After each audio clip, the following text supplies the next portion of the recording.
Sactown Sports. Headlines. It's the Lake Show tonight. That's right. The Kings are at the Crypt tonight to take on the Lakers in L.A.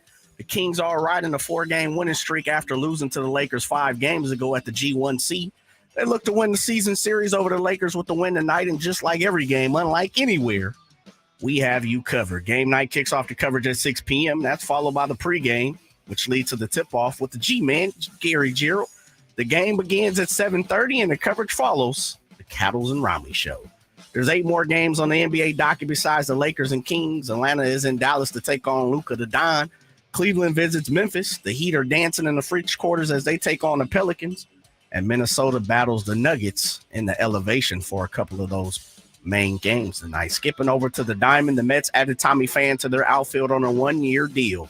And in football, fresh off a terrible kicking display in Tampa, the Dallas Cowboys, they added another kicker today, signing Tristan Vizcaino to their roster. Those are your Sac Sports 1140 headlines. I'm Double JJ Johnson. It's 3 p.m., which means it's time for the Cattles and Ramie show. That's coming up right now. Not the boring, generic milquetoast stuff coming from the network in Connecticut. I describe him as the best, obviously. Cattles. He throws it out there, speaks his mind. That's cool. And Ramie. He's supposed to make people laugh. He's just an expert at it. Cattles and Ramie. Live and local in the afternoon. Sactown Sports. How you doing? Good. Yeah. How you doing? I can hear myself at the beginning of the show. Good. That's a positive. good start. Good start to the show. You know what I realized? That I watched it back last night, and the people in the YouTube world could hear us and could hear me. Oh. So it was really we weird. just couldn't hear you. Yeah, because the first minute I'm going, I can't hear myself. Do Can we you know hear about me? in Radio Land? We know in YouTube. I have no Okay. idea. YouTube Right. world, they could hear us. Full show, 3 hours. You ready? I'm ready. Yeah, we let's do this. got Kings. I got coffee. I got coffee. I'm ready to go. We plan on bringing it. We Yes, got sir. plenty to get to. Kings, Niners, of course. We will have a lot of fun as well. We got to update you on the Cattle's curse situation as we get ready for Friday night. But let's start with the Kings. 24-18 on the season. 6 games above 500. We played the game last night about whether or not you realized or appreciated how long ago this team was 6 games above 500. It's been since 2006. April 2006 was the last time this team was 6 games above 500. They're the fourth. MySpace was a thing. MySpace was a thing. We were 3 Spider-Verses ago. Remember MySpace, you two people? MySpace was a thing. And they're the 4th seed in the West, exceeding all expectations. Here was Harrison Barnes recently talking about how he felt at the midway point. I mean, I don't want to dwell too much on where we thought we were going to be, but I think where we are right now, we feel confident in the group that we have. We feel confident in what we're building, and we know that as long as we just continue to, I think, just have trust in each other and just, every guy staying ready, be willing to step up. Obviously, we've had a lot of different lineups throughout this season. We feel like we'll have success. I would look at this first half and say, man, what a success. And I think you would say the same thing, Ramie. I think Chris and JJ would say the same thing. I would have to imagine that most, if not all of Kings fans out there in Kings world would agree with that. Man, what a successful first half. But you brought up an interesting question this morning to us on the call. And I want you to pose the question to everybody that you brought up. Is there any chance that what we've seen to this point has been fluky for the Sacramento Kings? Ramie dropped the F-bomb. Because I feel like I'm swimming against a tide when I look at the Kings and I go, oh, that's a playoff team. Like, to me, I look at the Kings and I see a playoff team. But I think a lot of people still think that's a question that's up in the air. That's something that's up for debate, right? Whether or not the Kings are a playoff team. And if that's the case, then that would mean that what we've seen here in the first half, or something about it, was a fluke. Let me ask you, do you think it was a fluke? No. You don't think it's fluky at all? No, I don't. And it's not just because of the record, but to me, Nick, one thing that is not a fluke when you look at it is efficiency and consistency. Right. You know what I mean? Yeah. And the defense, you've got neither of those two things. When it comes to the defense, you've got neither efficiency or consistency. But when it comes to scoring the basketball, they're 3rd in effective field goal percentage, 3rd in true shooting percentage, 3rd in offensive rating and assists per turnovers, and they're shooting the 7th most 3-pointers per game, and over half of those are wide open. Those aren't mistakes. That is consistent production night in and night out, game in and game out, and it's very much by design. The design of Monty McNair, the design of Mike Brown, and having the right pieces in the right places at the right time. And I keep bringing up this fact. I think there's the potential that it only gets better from here. Not only has it not been a fluke, I think there is the potential that it only gets better from here. And their defense needs to be better, but not a whole lot better. They've gotten to this point. They've gotten 6 games over 500. They're 6 games over 500, right? I got that right. Yes. They've gotten 6 games over 500, being the team that they are now with this identity, the team that can just outscore you, the team that will just bombard you with 3-pointers and find other way and have a guy who's legitimately in the top 5. Yesterday we talked about in the MVP discussion at the center position. There's nothing fluky about this. There's nothing fluky about the way that the Kings have won games. Are they the greatest team ever? Are they like the Golden State Warriors? Are they? No, that's not what I'm saying. But the way that they win games, I think, is something that is sustainable and consistently repeatable for the Kings. I don't think there's very much, if anything at all, about this first half that's fluky. In the NBA, you are defined by your stars. Your stars lead you as a team, and you will go as your stars go. And so if I was to say that this first half was fluky, I would be telling you in a way that Domas and Fox and their level of play was fluky. And I don't believe that. I don't believe what we've seen from Domas is fluky. Look at his numbers throughout his career. He is one of the most consistent players in the NBA. You can pretty much write him down for 18, 10 and 5 or 6 every single year. And the defense, he has grown on that end of the floor. I don't think that's a fluke. I think that's with better coaching and him adapting to what the coaching staff wants from him. Some of the shot making that he's had could be somewhat fluky. We'll see. Well, he's been off and on when it comes from distance. But he is who he is. And Domas playing at this level in many facets of his game should not surprise anybody. Therefore, it's not a fluke. Same thing with De'Aaron Fox. Now, De'Aaron Fox started the season hot from 3. He's fallen back. But his season, it's not a fluke. You talk about clutch time. Well, he actually has teammates around him and a coaching staff that allows him to open up and win games in clutch time. The fact is, he has not had a lot of opportunities to win games in clutch time because this team was not winning games, period, end of sentence. So it's a star league. Domas and Fox, they are at their level. I would also say, Ramie, if you look at Harrison Barnes, some might say, well, HB is kind of playing well above his head. First, I don't know if that's true. Again, we have to look at the context and the circumstances of each situation, and this team has been put together with a certain brand of basketball in mind. I would also argue, Ramie, that HB, even if he is playing above his level, Malik Monk has been playing below his level. Davion Mitchell offensively has been playing below his level. Kevin Huerter has been off and on. So even if you're getting a little bit of crazy variance with HB, it sets off the other things that have not gone your way. Well, let me ask you this then. And anybody else? Chris, JJ, you can text us, 916-339-1140. I'm at Ramie is tweeting. He's at Nick Cattle's radio. Nick C Radio. Nick C Radio. You've only been with me for 7 months. It's fine. Sorry. 7 months. My bad. What are we missing, Nick? What are we missing? Because I hear Kings fans go, and it's not. I don't hear people going, no, they're not a playoff what you're team. missing? But I do hear people like not ready to go there yet. And Zach Harper, we talked about it yesterday. There are a lot of people who know the Kings. There are a lot of people who know the sport who aren't ready to go there yet and say, yeah, this is a playoff team. So what are you, Nick Cattles, and I, Ramie Makhlouf, missing that we look at this team and we're ready to take that? Like, what if you're not ready to take that leap, what about the first half are you not sure about? You know what we're missing? We're missing the childhood version of each of us. And what I mean by that is if you talk to 10-year-old Ramie or 15-year-old Ramie about the Chicago Cubs winning the World Series, you'd say, oh no, you'd have this uneasiness. If you talk to me about, the Red Sox before 2004, there was always this dread is right around the corner. you have to, and I have to go back to when we were younger, Ramie, back in the day, and think about us as baseball fans, and pull that out of us. And to the fully, pessimism and the cynicism that was pounded into us. Yes.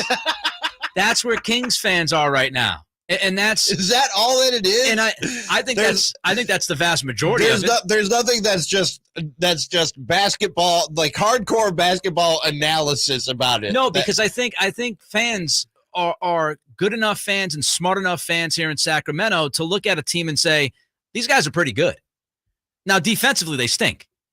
They have not been good enough on that end of the floor consistently enough. I will say this, not putting all of that into that. I agree with that.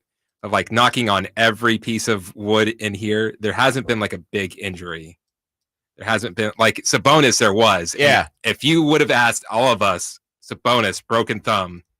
Oh man. Oh, you weren't here the day that Sabonis broke his thumb, but we asked on the show that day, Chris, like, is this the other shoe drop? You know who was at that game? Oh no. That's right. Yeah. Yep. 2 thumbs, this guy. I was at that game. But I think people look at this team. I think people look at this team and they're worried about the defense. And they're also just worried about history and bad luck and bad fortune and something dreadful around the corner is coming. And so I think that's mostly it. I believe most fans, if not all fans, are looking at this team saying they're good. They're good enough to make the playoffs. But there always is the but. But what's going to happen? But what happens if this happens? All right, we want your thoughts. Because I do have to consider, you know what I mean? Like when so many like smart, informed people on the team and on the sport aren't ready to make that leap that I am, I have to look at it and consider like, okay, maybe I'm wrong, but what am I missing? All right, so a couple questions here for all of you. We'll open up the phone lines. 1-800-920-1140 is the phone number. 1-800-920-1140. Do you think the first half was a fluke? We also ask you if you don't think this team is a playoff team right now. If you're just not convinced. If you're not convinced they're a playoff team right now, why? What's missing? 1-800-920-1140 phone number. Also text us at 916-339-1140. It is 3:12 on this hump day. It's also time to check out Cosi Medical Clinic, dedicated to providing breakthrough remedies for men. We'll get to your Kings reaction. Also, Professors Mackloff and Cattles hand out their first half grades for certain Kings in 90 seconds. The only place you'll find Malik Monk is Sactown Sport.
this curse on Friday night. So I've come up with the idea where I will collect 4 items.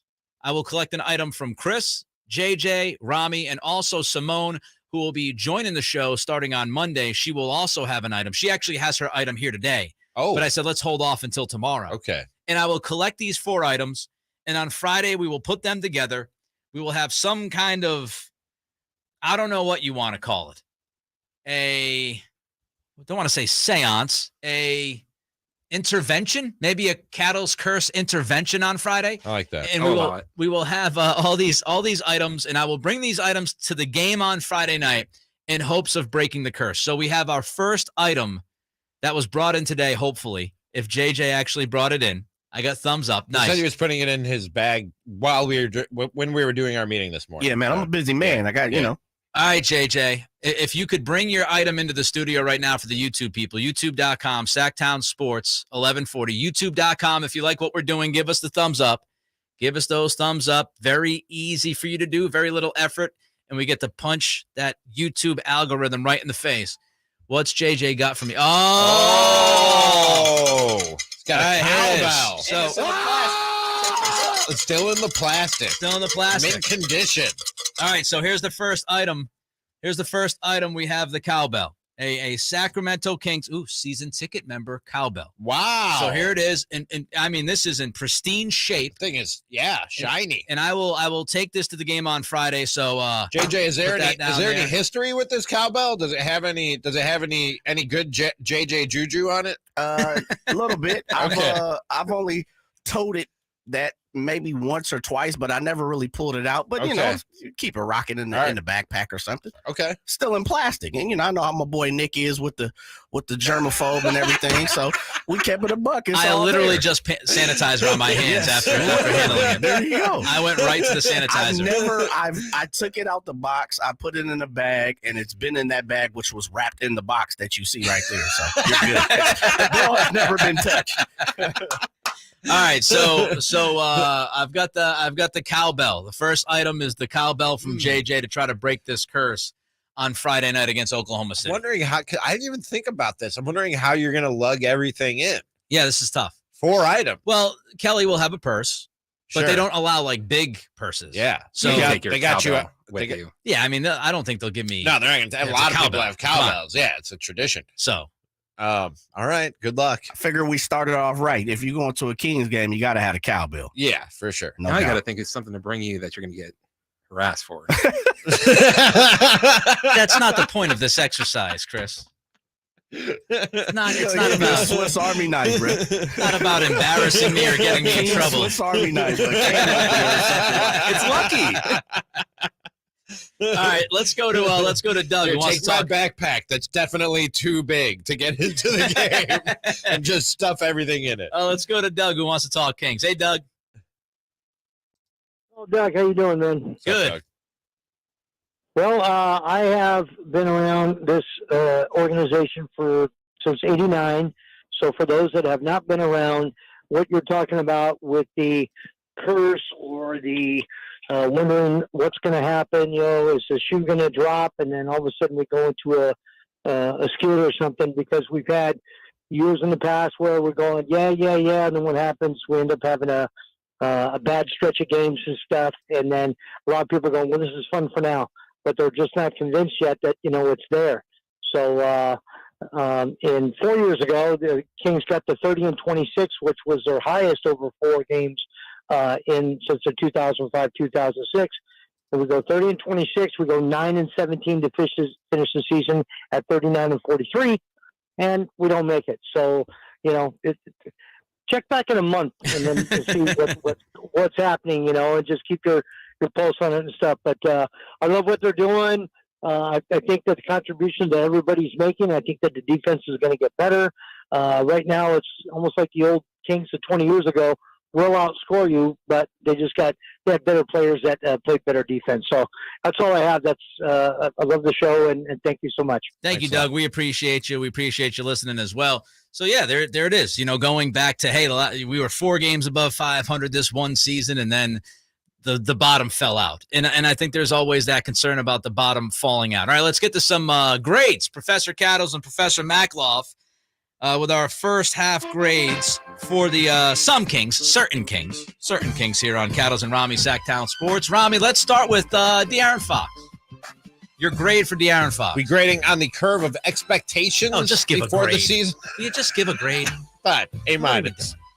A minus. I'm with you. A minus. Good, not perfect. I think Fox has given you mostly what's been expected. Again, people would bring up the clutch numbers, but as I mentioned last segment, Fox has never really been given the opportunity to consistently score and perform in the clutch. This team is a good team. There's clutch minutes because close games, and he's performing well. Domas. That's a solid A. That's a solid A right there. I mean, whether you're talking about expectations, whether you're just ranking him up against other NBA players, NBA centers, not too many people are doing it better than Domas right now. He gets an A for me. Not quite A+, but a solid A for Domas. I agree. Solid A for Domas. He's like been a fantastic. 95 on the test. He's you been know what fantastic. I mean? He's like borderline A+ material. He's been great. No qualms. HB. Again, versus expectations, it's an A+. But just grading him on his play and against other players, B+, B+ for Harrison Barnes. Is that being too hard on him? I give him an A+. A+. I think he's been really, really consistent. I think he's been really good offensively for this team. We've talked about it earlier in the week.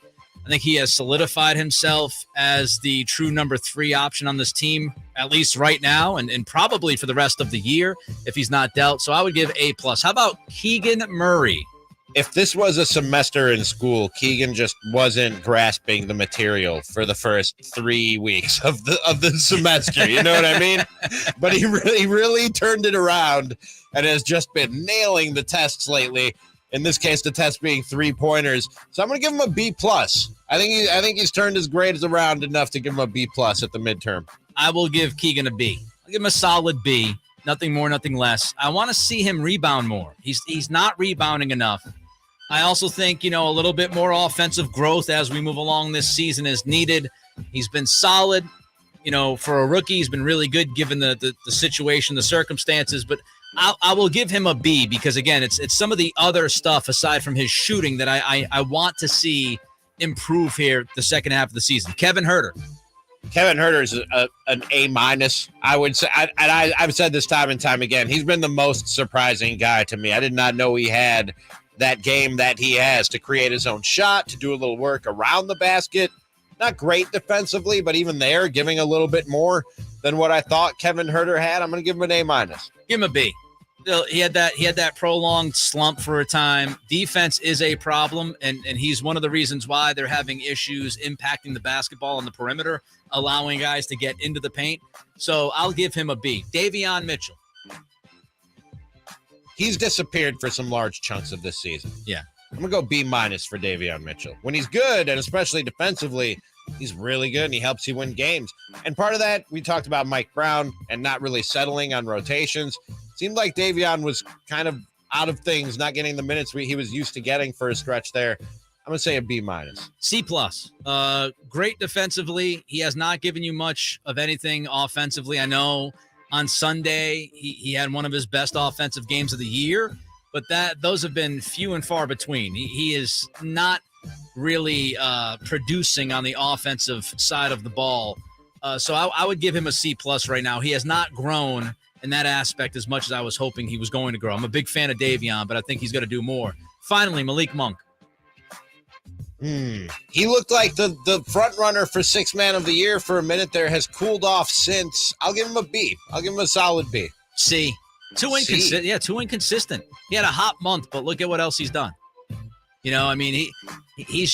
been up and down and mostly down for the last 2 months. So I'm going to give him a C. They're your top 7 guys. It's not a grade they like to give out. I'll tell you that right now. You want to throw Trey Lyles? What would you throw Trey Lyles? I love Verlad grade Trey Lyles. Well, A+. Yeah, what are you doing? His personal assistant? I mean, what are we doing here? It's his hype man. He's apparently going to give him, an A. A+. By the way, all guests come to you from the Folsom Lake Honda hotline. Folsom Lake Honda, your one-stop Honda shop. Continue with your Kings reaction. Also, is Trey Lance's future more likely to be with the Niners or elsewhere? Our thoughts next. Cattles and Ramie. Sactown Sports.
Town Sports. Headlines. It's the Lake Show tonight. That's right. The Kings, they're at the Crypto tonight to take on the Lakers in L.A. The Kings are riding a 4-game winning streak after losing to the Lakers 5 games ago at the Golden One Center. They look to take over the season series from the Lakers with the win tonight, and just like every game, unlike anywhere else, we have you covered right here on Sac Sports 1140. Game night kicks off The coverage at 6 p.m. That's followed by the pregame, which leads off to the tip. G-Man, Gary Gerald. The game begins at 7:30, and the coverage follows the Cattles and Ramie show. There's 8 games on the NBA docket beside the Lakers and Kings. A few of the premier games on the evening. Atlanta's in Dallas to take on Luka. Cleveland visits Memphis at the FedEx Forum. The Heat, they're dancing in the French quarters as they take on the Pelicans. And Minnesota, they battle the Nuggets in the elevation of Denver. Spinning over to the gridiron, fresh off a terrible kicking display in Tampa, the Dallas Cowboys, they added another kicker today, signing Tristan Vizcaino to their roster. According to the team, Brett Maher will still have the kicking duties on Sunday as they just added Vizcaino for insurance. Those are your Sac Sports 1140 headlines. Coming up, more of the Cattles and Ramie show.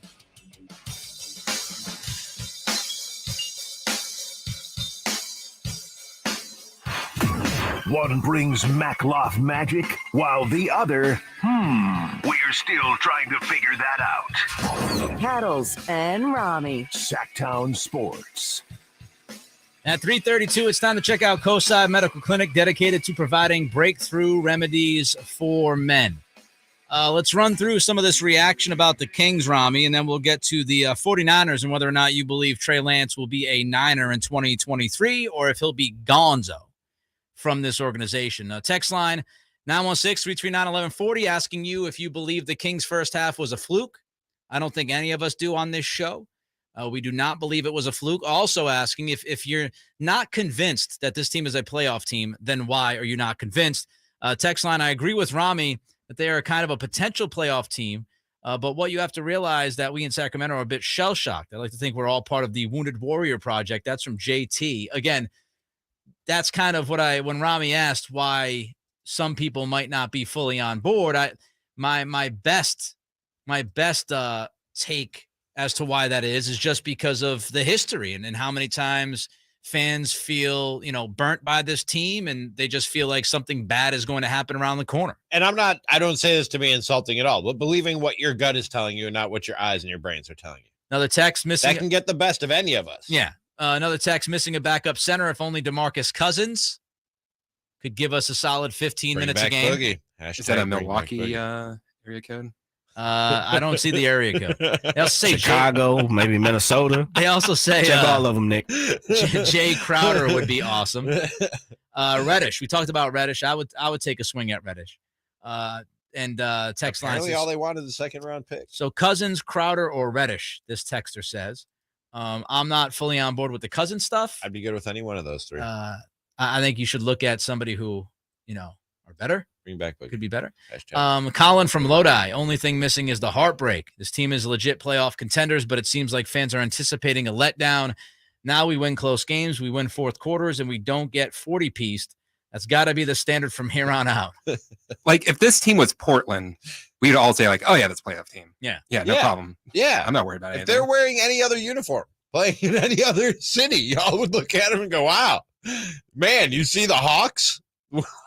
and what Domas and Fox are doing, what they got cooking down there in Atlanta. If they were any other team, I don't think you'd have that feeling in the pit of your stomach. Homer James says difference is the Kings passed the eye test this time around. Ball movement, the play from everyone is sustainable. There's a strong chance we fall to a 6, 7, 8 seed. So still think there's some questions there. See, and that's one thing that I know every Kings fan is afraid of making the play-in and not getting to the playoffs. Not making the playoffs. Silent says, I don't think the Kings are a playoff team because of the bad defense. The West is so close in the standings. They're only one injury away from a collapse. We should say when we talk about this kind of stuff, you can never predict injury. Yeah. That could happen to anyone. Yeah. I'm not talking about injury. Yeah, that could happen, obviously. All right, let's switch to the Niners here for a few minutes. Ramie, Cattles and Ramie, Sactown Sports. Lots of think pieces on Trey Lance's future coming out the last couple of weeks, mostly because of what Brock Purdy's been doing. Lance himself posted on IG about Rand Carthon's move to go be the GM of the Tennessee Titans. And Lance's reaction to that story and move was fingers crossed emojis. Three of them. Everybody thought, a lot of people thought, like, oh, does that mean Trey Lance wants to leave? Does he? How about he's just wishing the guy luck? Could just be best of luck. Yeah. How about that? I don't know. Maybe I'm crazy. But Lance does feel lost. Like, big picture, if you're trying to put this thing together, he seems like a lost piece of the puzzle that's, chipped away and needs to be thrown out almost. The question for you, Ramie, is more likely Trey Lance, QB2 for the Niners next year, or playing for another team? I was reading Matt Mayoko's overreactions at NBC Sports California today, and he brings up a good point. I honestly did not know this till I read it in his article. He says it actually would count less against the salary cap to keep him on the team because of the guaranteed money that came with being a high draft pick. Lance would count $93 million against the 49ers cap. If he's on the team, he would count $20.15 million against the cap if he's traded. And Mayoko brings up another point that I've thought of before. He says, as we saw this season, it is not out of the ordinary for a team to turn to its backup quarterback or even its third stringer to save the season. I think, hey man, if you want to go with Brock Purdy as your starter, if you want to go ahead and commit to that, I can't really take much issue with it, given how well the dude has played in the 6 games that he's had. But to think that nothing could go wrong with that, you know what I mean? Right. That's as much a fool's errand as coming into this season and thinking, yeah, Trey Lance, foolproof. We're good at quarterback. We got Trey Lance. That's a position where if you still have any belief in Trey Lance and any of the belief that you had in him when you gave up the resources that you did to go and get him in the draft, if any of that still exists, it doesn't hurt to have 2 good quarterbacks on the roster, as we've seen this year, where the 49ers needed 3 good quarterbacks on the roster to keep their Super Bowl hopes alive. I think he's much more valuable to them as a backup quarterback than he is in any trade. I think he's back as QB2. That's more likely to me. I just don't know at this point, what are you going to get for him? If you put him on the block, what's the return? Is a team actually willing to give up a first-round pick? I don't think so. I also think it's a good idea, as Ramie's kind of painting here, to create a competition for Brock Purdy and not just to hand him the keys. Now, if he wins the Super Bowl, he's going to be walking in as the incumbent. But if he doesn't, then I think it's a good idea to at least have somebody compete against him. And I'll say this one thing in the bigger picture for Lynch and Shanahan. If Brock Purdy is a hit, then swinging and missing massively on Trey Lance, that's a little bit more palatable. Softens that blow. Because if you swung and missed on Lance and you had no young answer on a good, cheap contract, man, oh man, that would go down as one of the biggest boneheaded decisions and moves that a front office has made. Brock Purdy is saving the tookuses of Lynch and Shanahan if he continues to play at this level and allows them to, quote unquote, get away with the Lance decision. And if a trade does come your way that you think is worth it, the low cost of Brock Purdy maybe makes it a little easier to swallow that pill of the salary cap ramifications I just laid out, of the $20.5 million dead cap hit. It's a little easier to absorb that when you're paying Brock Purdy what you're paying him as Mr. Irrelevant. Can we stop calling him Mr. Irrelevant, by the way? They were really, you can call him whatever you want. They were hammering that home. Well, it's the story, man. All day on Fox on Sunday. The story. It's the story. Of course, they're gonna hammer it. It would be great if he was like Draymond Green, where he remembered the name of every player before him. We'll have the latest on Domantas Sabonis, whether or not he's going to play tonight. Some news breaking in the last couple minutes about that. Also, Ramie finds inspiration in Shakira. Cattles and Ramie. Sactown Sports. Sacramento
Live and local in the afternoon. They always keep you on edge. Cattles and Ramie. On Sactown Sports. All right, we'll get to Shakira in a minute.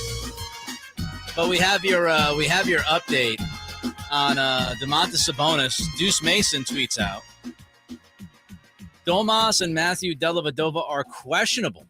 Non-COVID illness. Alex Len will be out with a non-COVID illness. So obviously. But not the thumb. It's not the thumb. No. Okay. I'm not a doctor, but it certainly seems like there is a bug running through the team with Domas and Dellavedova both questionable and Len out. In a break, you told me you're not a lawyer. Now you're telling me you're not a doctor. Yeah. What exactly do you do, Nick Cattles?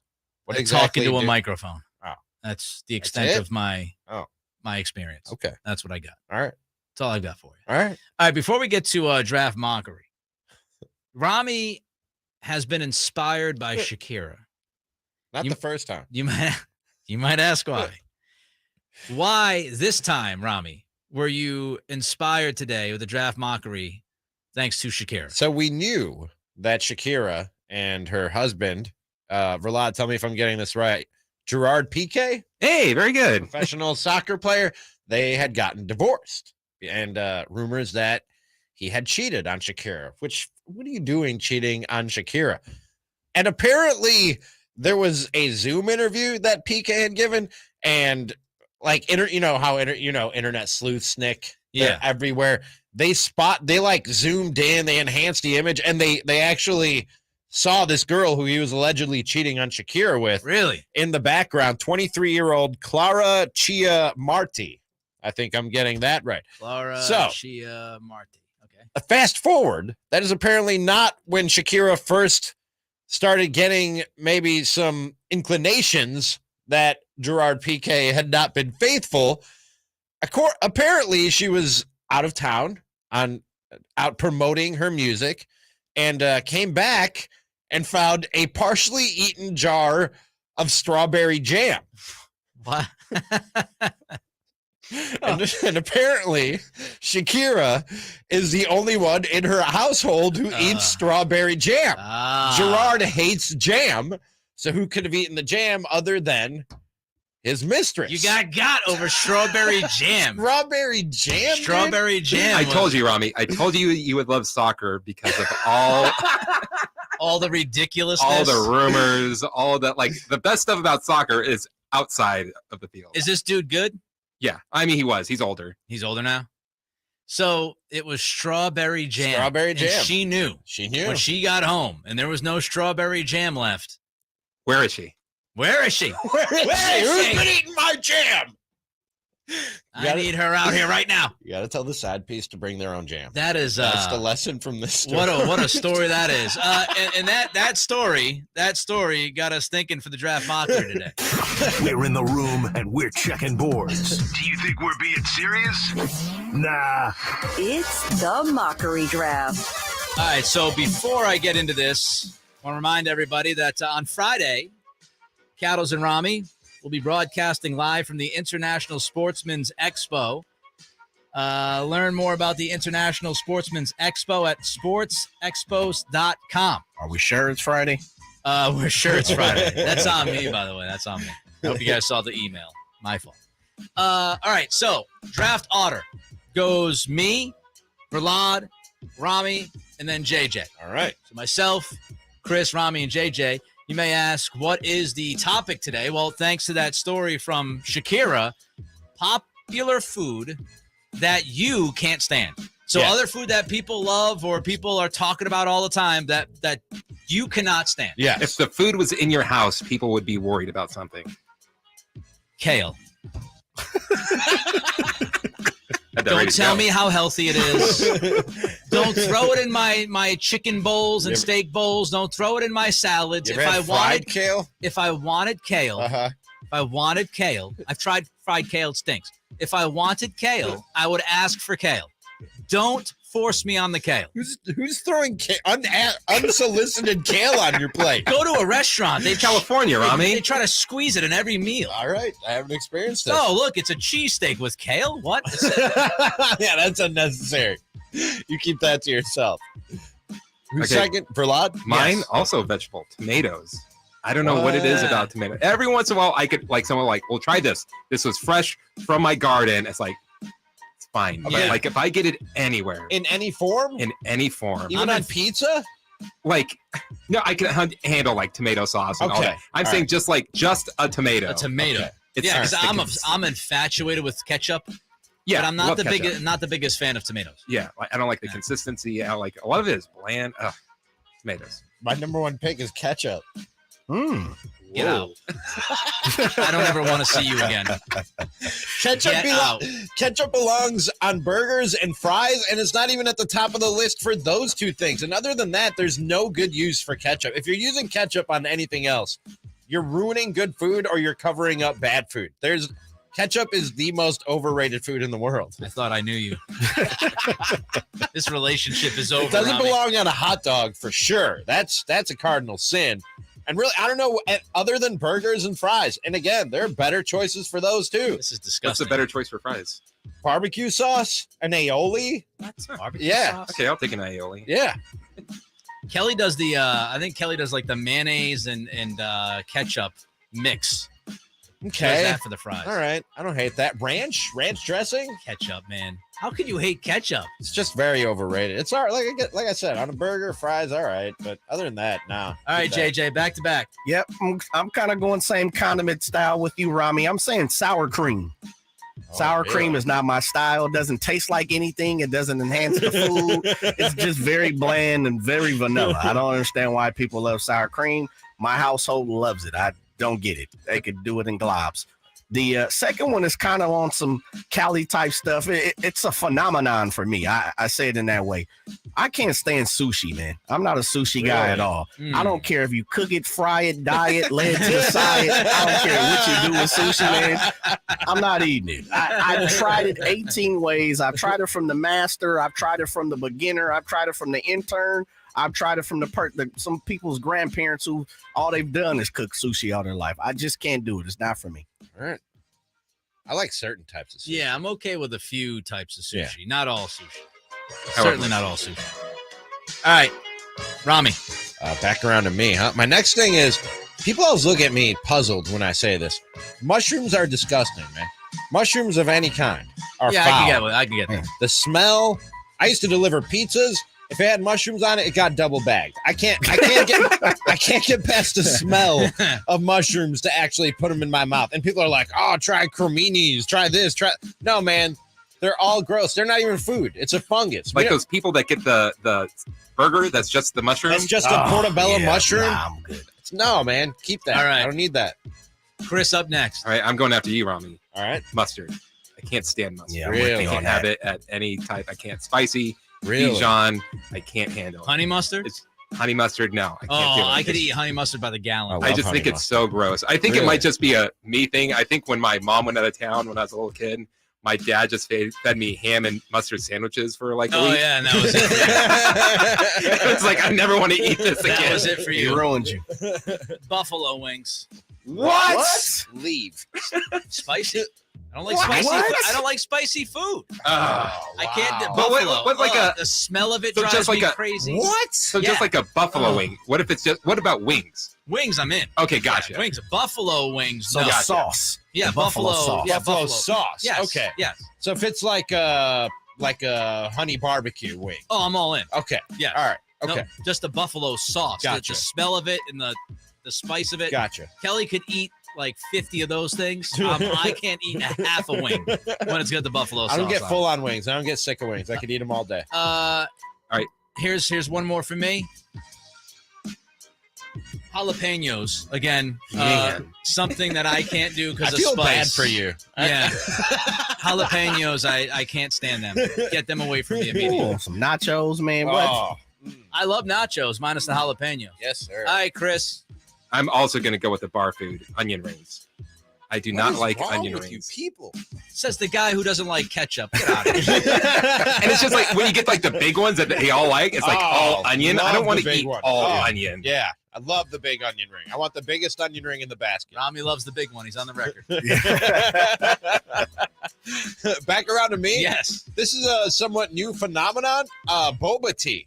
Oh yeah, I've never had boba tea. I don't know what. I don't know what it is. I don't know exactly what is. Is it a drink? It's a drink with. It was featured in episode 2 of the first season of Karate Kid. All right, we don't have enough time, but this is a beef I have. Can you include a drink with the food thing? Because I decided not to include I think drinks. so. Yeah, no, but here's the thing: it has solids in the bottom. Oh, okay. Yeah. Yes, it's Okay. got like the jelly. You have to get stuff like a in it big and all special that. straw I for don't know it. if I'm drinking. I don't know if I'm eating. That sounds bad. It's. I don't know. I don't know what is happening in my mouth when I have a boba tea. That sounds terrible. It's not good. All right, Jay. Last one, JJ. Yeah. Sneak in there too. This is calling out a whole different brand, so I'm gonna go this way. And I know they're not a sponsor advertisement, and hopefully it doesn't happen that way. But In-N-Out fries, man. I just Really? dude, you In-N-Out supporters who love them paper mache fries, you guys got to stop. Them fries are the nastiest things going at In-N-Out. Fries aren't their best. They're terrible, man. All right. So other things on my list that were more like I don't like them. I don't know if they're popular, but refried beans.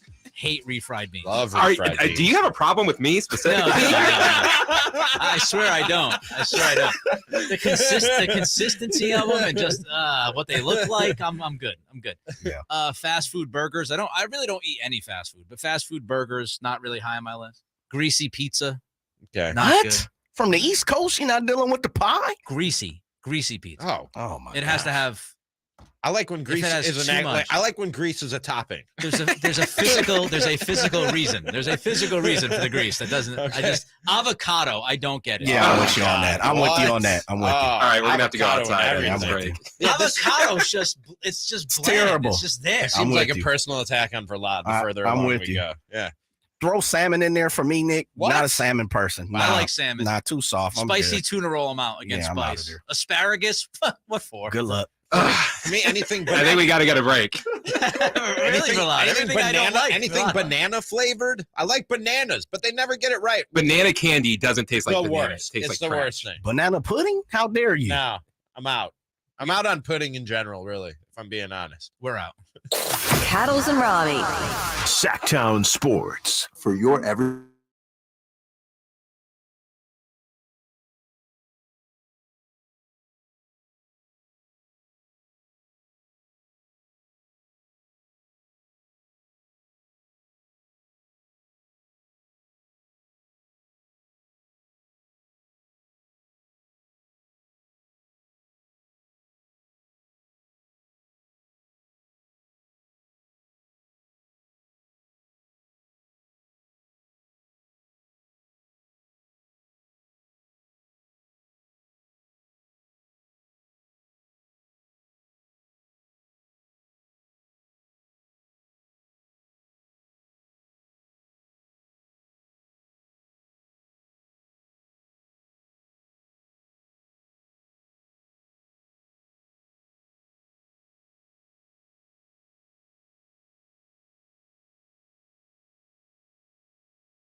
Headlines. The Kings are back in action tonight near at the Crypt. Take on the Lakers in L.A. The Kings are riding a 4-game winning streak after losing to the Lakers 5 games ago at the G1C.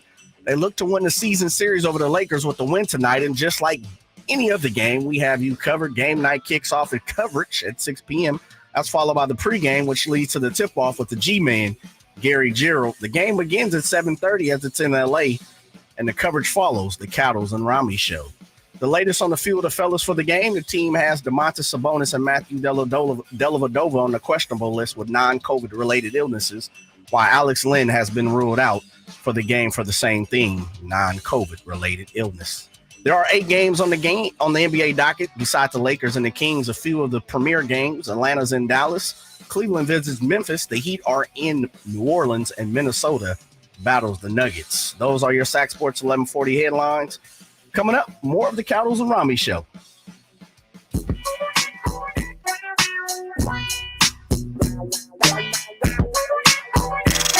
Cattles and Ramie. Cattles and Ramie.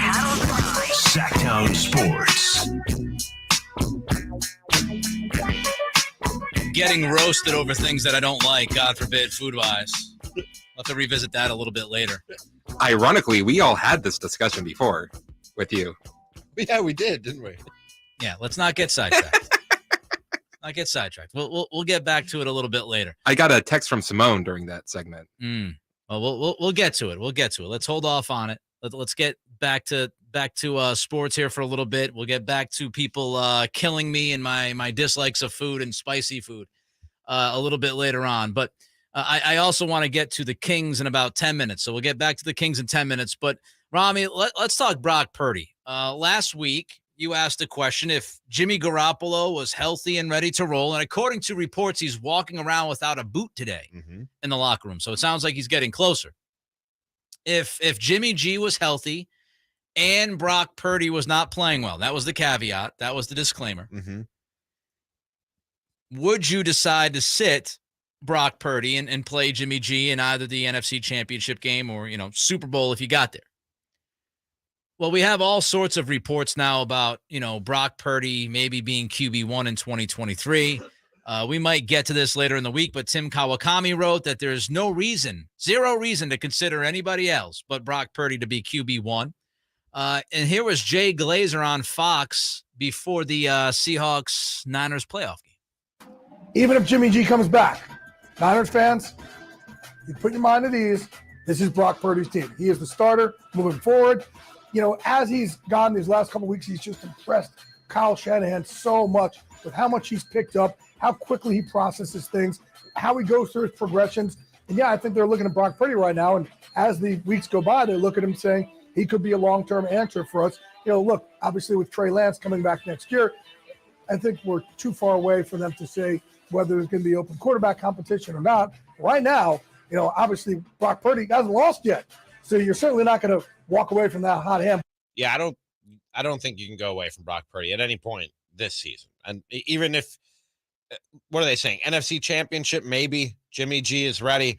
That means maybe Brock Purdy has one stumble next week and somehow the 49ers still pull it out against the Cowboys. Yeah, I mean, you're talking about like one half or one game. Right. So I can't. He wasn't good in the first half against Seattle. No, he wasn't. I can't really argue with putting him in as a starter next season. And maybe with some light competition, not saying it's an open competition, but going into next year, and we talked about the possibility of bringing Trey Lance back as a backup versus trading him next year, and just saying it's his job to lose, Nick, which is crazy. 6 weeks ago, there was just no way that you could have convinced me that things were good enough with Brock Purdy that I'd be saying, it makes sense to place him as your starter next year. But it makes sense, man. They're scoring 31 points a game. I hate that stat. I mean, what else do you want? Well, but there's so much context to that. That to me is just, it's borderline like ridiculous. I'm not saying they're scoring 31 points. I'm not saying they're scoring 31 points a game because of Brock Purdy. Well, but they're scoring 31 points a game with Brock Purdy. But that's the implication when people bring that number up and when you talk about Brock. If you talk about the quarterback and you say they're scoring 31 points a game, you're implying that they're scoring 31 points a game because they have Brock Purdy at quarterback, which I don't buy that theory. And it's not to kill Brock Purdy. There's a lot that goes into that number. How many of those touchdowns were thanks to special teams and field position and defense and run game? And there's a million different things that go into points per game. So I want to circle back to Jimmy G, though, and this whole idea of what if Brock kind of struggled, this weekend? Would you pull the trigger? Honestly, how much difference? How much separation to you, Ramie, is there between those two guys? Let's say Jimmy G at his best and Brock Purdy at his best. Is there any, why would you feel the need to go back to Jimmy? Yeah, no, I don't. It's not like Jimmy G is, oh my God, we've got Jimmy Garoppolo on the bench. Okay. Jimmy G is who I thought he was. And for people that wanted to complain and battle me about it, whoever you are, I know there's a few of you out there. I've heard from you. Well, you were the president of the Jimmy G Haters Club. Some of these same people are now like, oh, Brock Purdy's the greatest. Well, what's that say about Jimmy G? These people were ready to move away from Jimmy G as soon as Brock Purdy had 2 good games. Yeah. So were you married to Jimmy G, or were you just wanting to fight me about, my thoughts on Jimmy G being an average quarterback? Guess what, folks? Jimmy G's an average quarterback. So I don't think Brock Purdy is he has, the way he's played, he has certainly separated himself enough from Jimmy for me to entertain that idea. And I wonder, you're talking about a rusty Jimmy G as well. Yeah, and you're talking about a guy who hasn't played in a couple months. Right. And what would, a lot of times what we forget, because we always just kind of look at on the field, and that's the most important thing. But what would the reaction be in that locker room? If Kyle Shanahan, if Brock Purdy had a bad half, right? Say they win against the Cowboys, but the second half from Purdy is bad. Shanahan goes to the front of the room and says, we're going to go back to Jimmy. I think that locker room would want to have a mutiny at that point. They'd be like, wait, because one bad half of football? We talked about that possibility too, and we both said we'd entertain it if things got ugly enough in the NFC Championship, and if you're looking at a Brock Purdy that struggled for 2.5 games. Well, yeah, but that's not going to be the case. That's not going to be the case now. So, I mean, off of my premise, he would have had, 2 good halves and 2 bad halves. That's not enough to throw him out.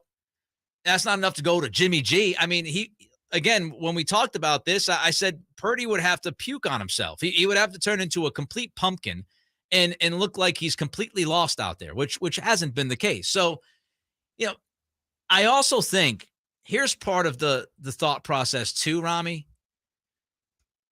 If you're looking at 2023 and if you're lynching Shanahan, you obviously have to think about what's going to be, the quarterback position for you next season. If you ever pulled Purdy because of a bad half, even a not so good game, I don't think it would hurt him in 2023 mentally, because he seems to be the guy. I mean, look at what he's doing as the last pick in the draft, right?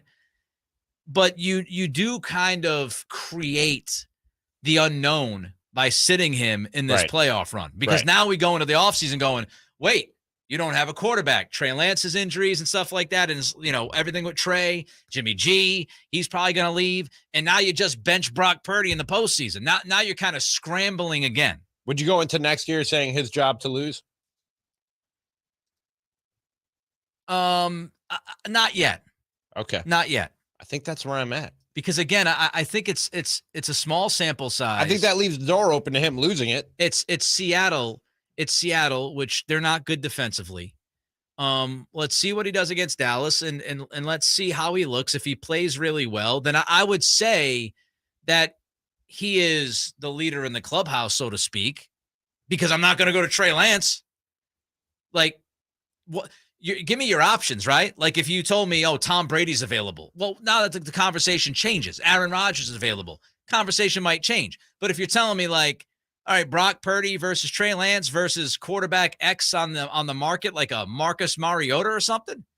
Yeah, I mean, unless Purdy throws 5 picks this weekend and completely blows up in front of everybody on national television, I think he's got the inside track. But I don't. Right now, I'm not saying he's absolutely the number one guy. I'm not there yet. I'm not there yet. He's played well. And I'm there. if he gives you the run to the Super Bowl, then I feel a little crazy saying it, but I think I'm there. We can reevaluate it again. I've said if he gets you to a Super Bowl or wins the thing, then yeah, you're not going to sit the guy that just won you a Super Bowl. But if he falls short this weekend, if he looks like a puddle in the NFC Championship game, I think you've got to leave the option at least open to find somebody who might be better than him. Imagine if the Patriots went back to Drew Bledsoe after Brady won the Super Bowl. That was a whole thing, man. Was that a discussion that was being had? No, not you after. Go back to Bledsoe? Not after the Super Bowl. But All don't right. forget, in that, like, I don't want to bore people, but in that playoff run, Bledsoe came in and played Pittsburgh, and he played really well, and he actually won the game in Pittsburgh against the Steelers that helped them get to that Super Bowl. People were talking about that. Like, just go back to him. Yeah. Oh, New England was crazy, man. Like, New England, a lot of Drew Bledsoe And then there was fans. the Bledsoe. Yeah. New England was crazy. And then there was a Brady Bledsoe thing. Bledsoe was Bledsoe was the savior for that organization. Oh, yeah. So it was tough for a lot of fans to say goodbye to him. But yeah, interesting stuff either way. All guests come to you from the Folsom Lake Honda Hotline. Folsom Lake Honda, your one-stop Honda shop. 916-339-1140 is the text line. 1-800-920-1140 is the telephone number. In 90 seconds, the latest NBA trade rumor. And should the Kings be involved?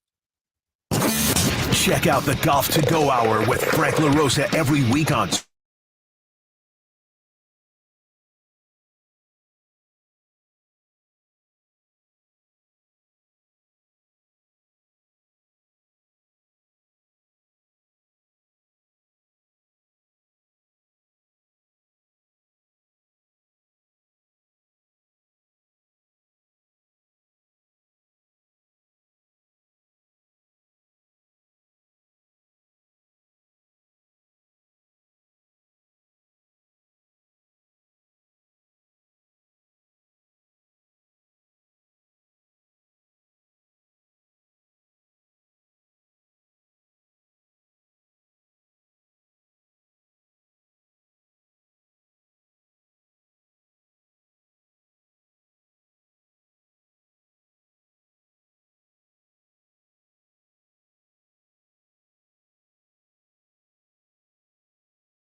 your afternoon home for Kings talk and more.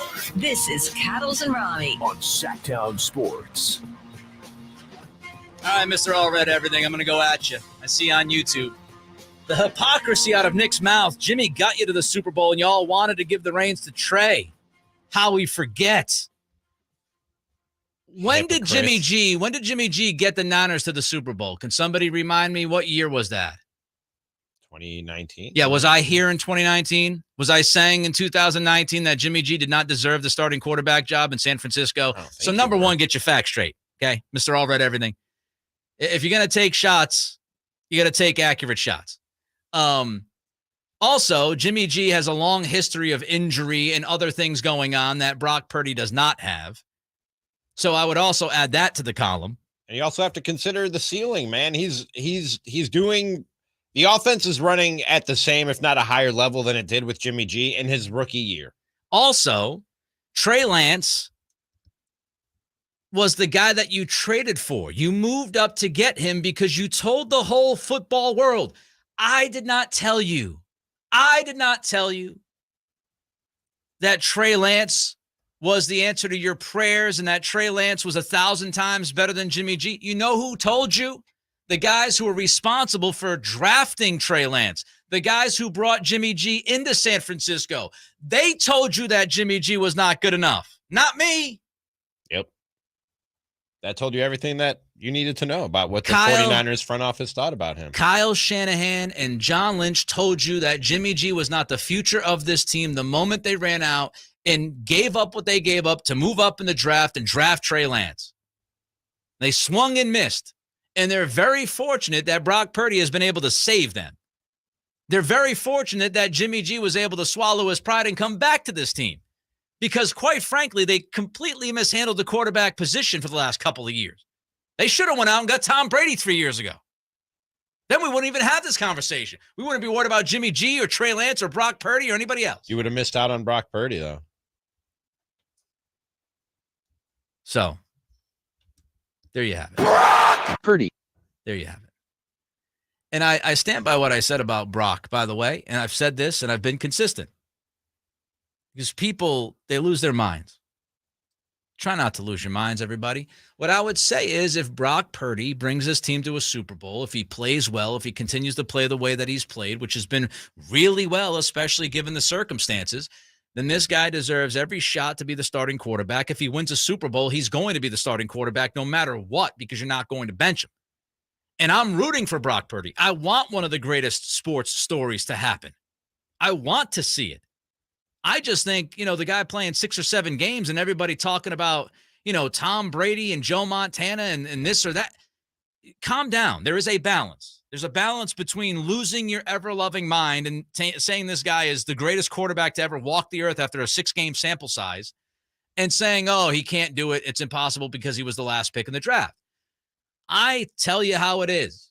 The dude's been really good. I don't think anybody, even Kyle Shanahan right now, I don't think anybody in that organization right now would tell you that no doubt about it, he is going to be day one starter in 2023. I think they're going to see how he plays over the next couple of weeks, and then they will go from there. Because no coach makes up their mind after watching a guy play for 4 or 5 games. So that was just a quick thought on that.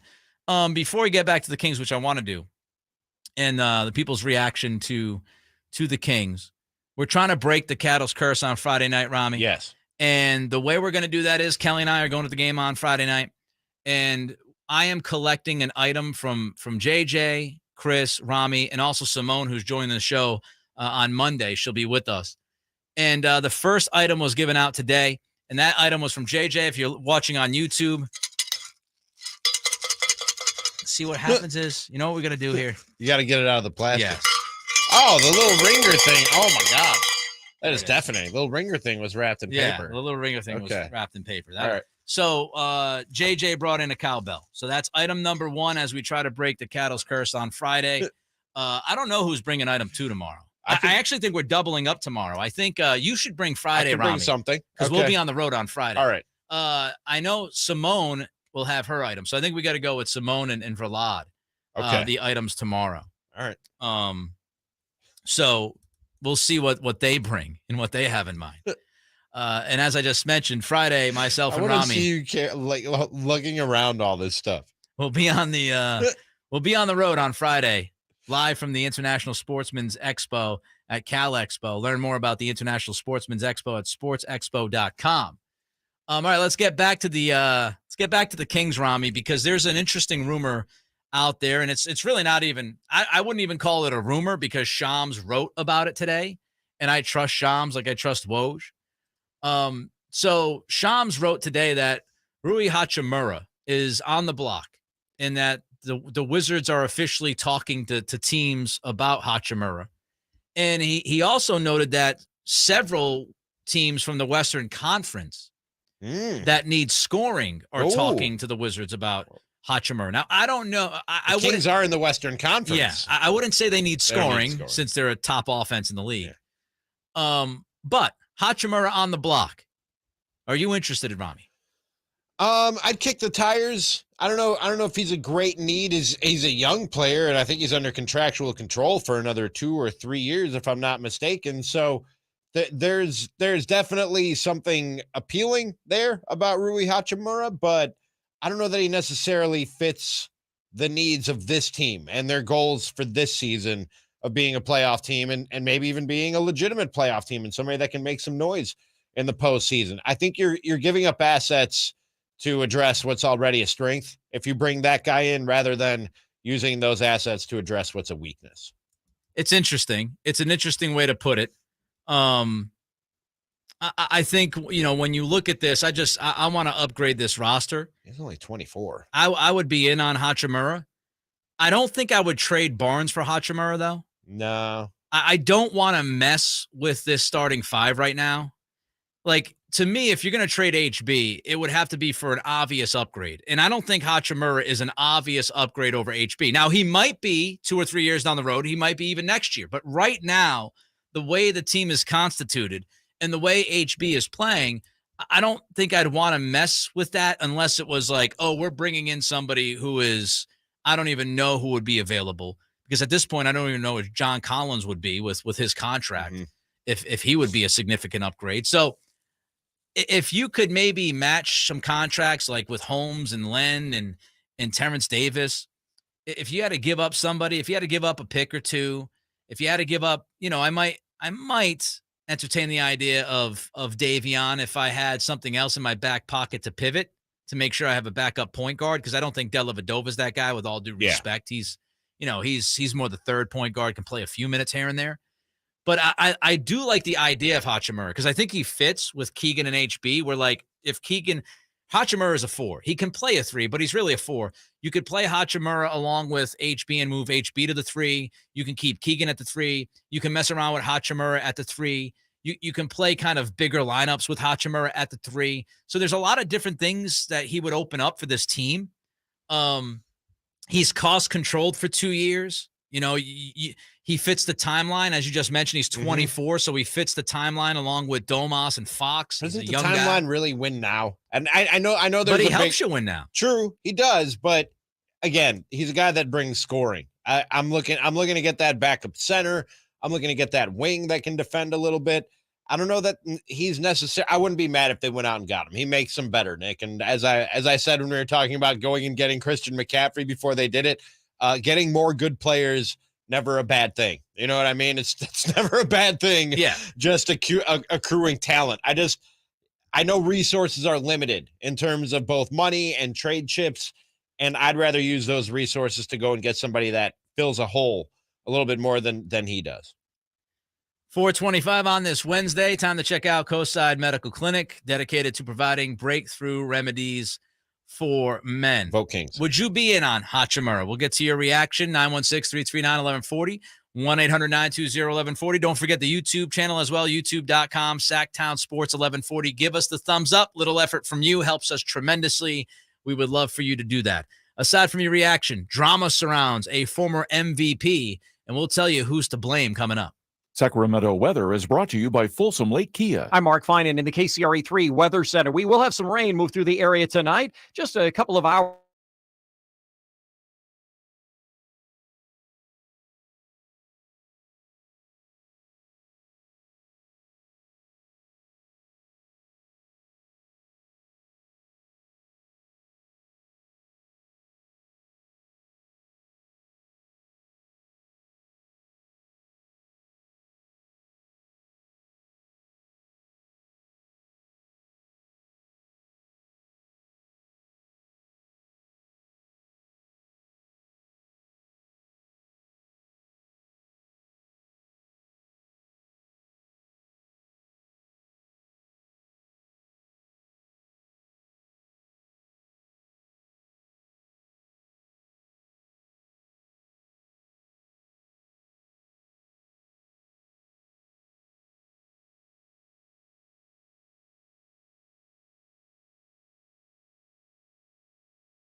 Thanks to the tip-off with the G-Man, Gary Gerald.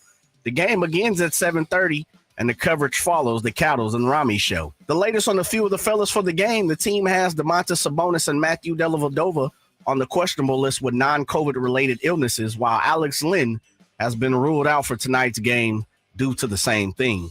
There's 8 games on the NBA docket beside the Lakers and the Kings. A few of the premier games on the evening. Atlanta's in Dallas to take on Luka the Don. Cleveland visits Memphis at the FedEx Forum. The Heat are dancing in the French quarters as they take on the Pelicans.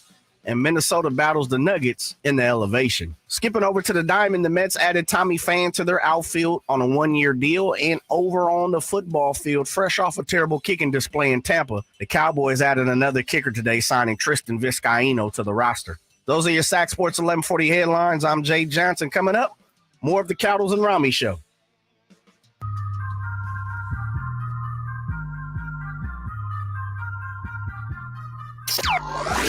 Your afternoon home for Kings talk and more.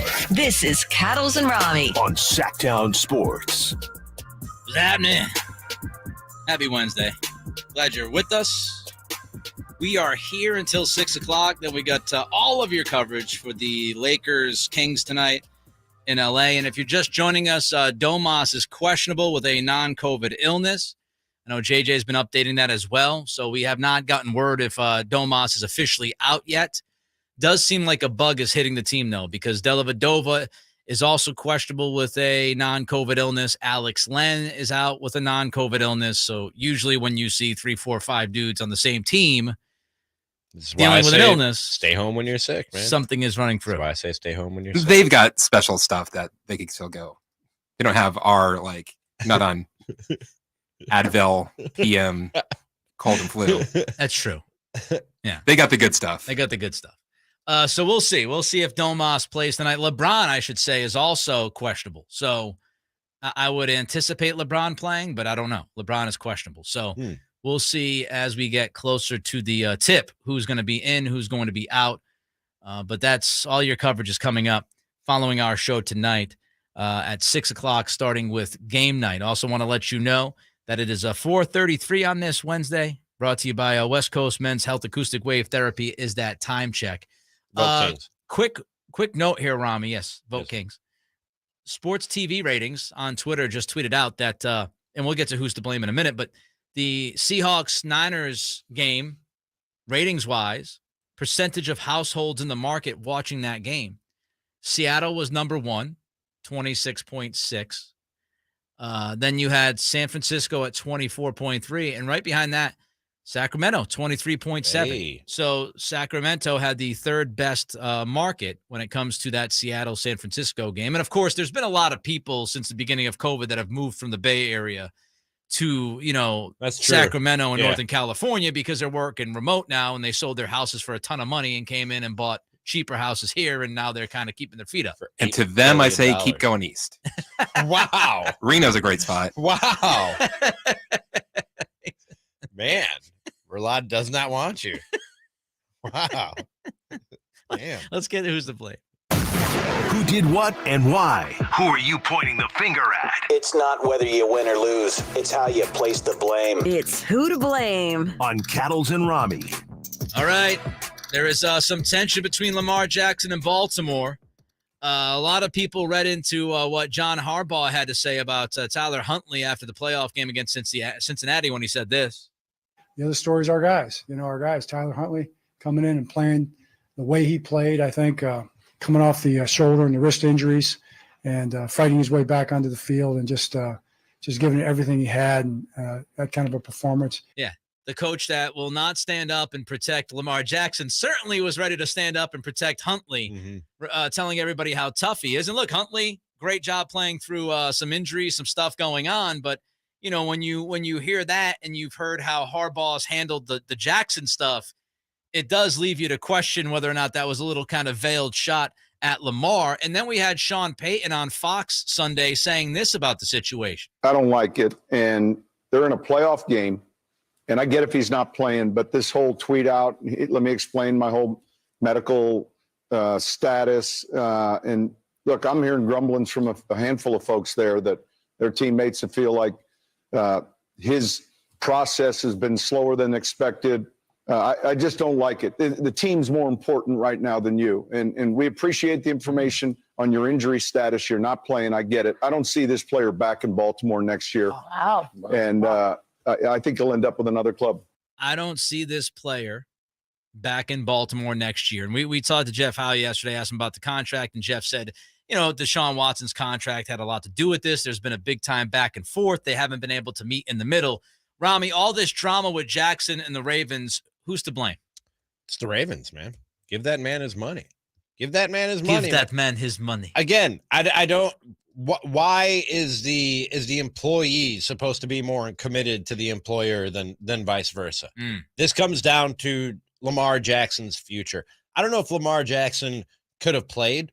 If he could have played, but he was considering his future in making that decision, and the fact that he isn't guaranteed one penny after 2022-23, I don't blame him not one bit for sitting that game out. And I don't blame him one bit for asking for every bit of money, guaranteed money that Deshaun Watson got, because we talked with Jeff Howe yesterday. He's an MVP. And Jeff said that, Cleveland was a special situation because of what was hanging over Deshaun Watson when he came. Oh, so you're saying the only stipulation where I get all my money guaranteed is if I have a case hanging over my head and I want to make sure I get all my money before the charges drop on my head. Like Deshaun Watson was essentially rewarded for the controversy that he found himself in. Right. If I'm Lamar Jackson, I want to be rewarded for what I've done on the field every bit as much as Deshaun Watson was awarded for what he did on the field. I don't blame him for asking for all the money. And if he decided to sit out and the contract was a consideration in that, I don't blame him for that either. Take care of that man if you're the Baltimore Ravens. I lean towards the Ravens as well, and take care of that man is the perfect segue to what I'm about to say. It's kind of wild to me that the Ravens have built their offense around Lamar Jackson and what he does well as far as running the football, and they have not necessarily addressed the wide receiver position as much as they should have. It's been a problem since Jackson's been in the league. They don't have wide receiver depth. They don't have top-end talent. They traded Hollywood Brown during the draft this past year, which was, Lamar's number one guy, and they get along really well. And so it's kind of crazy to me that this team has really forced Lamar Jackson to run the football a ton since he started his NFL career, and then they're going to circle back and kill him because he's injured due to a lot of the physical taxing he's had to take on. Yeah. Like you have built this system which has set him up to deal with injuries because he's not the biggest dude in the world. And thankfully he's an incredible athlete and elusive. And he's been able to, dodge most crazy tackle attempts. But the reason why this guy is suffering from some wear and tear is because you've asked so much of him. And now you're going to come back and go, yeah, but we don't know if he's really injured or not. Really? And I do think when an organization doesn't protect somebody, especially as important as QB1, a guy who won the MVP a couple of years ago, when the organization fails to protect somebody like that, you're just asking for the end of the relationship.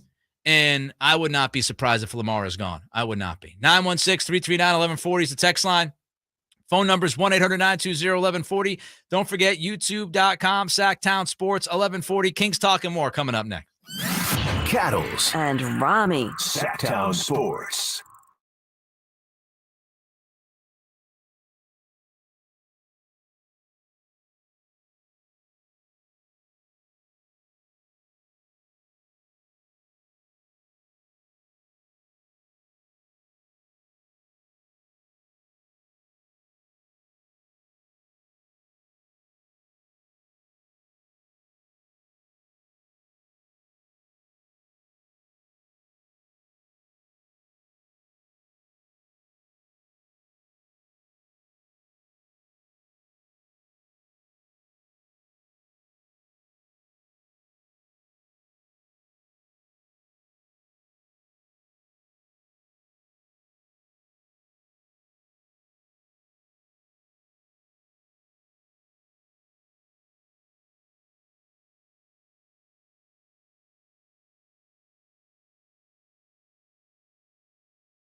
With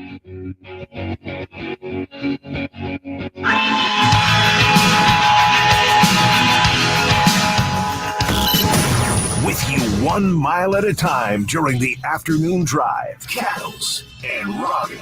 Sactown Sports. So I like to be transparent with the listeners, right, and kind of bring them into our world as much as we can. And we'll get to the Kings in a minute. But I did just want to say, because this became public today, so I could finally talk about it on the show. So when I first got here into Sacramento in December of 21, I came in as the program director and host of this show. I am no longer the program director. What? Yes. I know this is breaking news to you. You've known for weeks. Pretty much everybody inside the building has known for weeks, all the guys and the women in here. But I am no longer program director of the station. So save your emails. Do not send them to me anymore, please. I have nothing to do with anything anymore. But I would say, number one, the reason why I'm no longer PD is because working 2 full-time jobs, breaking news, kind of ruins the work-life balance, Ramie. So go figure. Working 60, 70 hours a week is not necessarily the plan if you're going to continue to do that. So that was the major reason why. And this company, Bonneville, has been great to me, and they actually gave me the choice. And they said, look, 2 full-time jobs, not going to happen. Which job would you rather have? And I chose my number one love, which is hosting. So I tweeted that out earlier today at Nick C Radio. And I bring this up just so the listeners know, again, so they don't bother me in the YouTube chat or email me about stuff. I'm not that person anymore. But also, I just wanted to take this opportunity to thank everybody that works at this brand and the listeners, because frankly, this may surprise some of you who are pessimists. But, we have seen tremendous growth in the ratings at this station over the last year. We have seen incredible growth when it comes to, digital and YouTube. I'll just give you an idea. Last November of 21, 11,000 views that entire month on YouTube. This past November, over 100,000 views. And that's because of a great staff and because of great listeners. And sales did a fantastic job this past year as well and exceeded expectations. So we have literally grown across the board, ratings wise, digitally wise, and also sales wise. We've added to the staff over the last year. I had the opportunity to hire Ramie, who I brought in, and Joe Giroux with digital, who's done a fantastic job, and Emil, who's done great with the Niners coverage. And I just wanted to thank everybody publicly. And I've said this to them privately, but for a great job. Everybody on this staff has worked their tail off over the last year. And again, we have seen growth and we have seen so many improvements. And I believe that's going to continue in 2023. So congrats to Brian Gebhardt, who will be the new program director.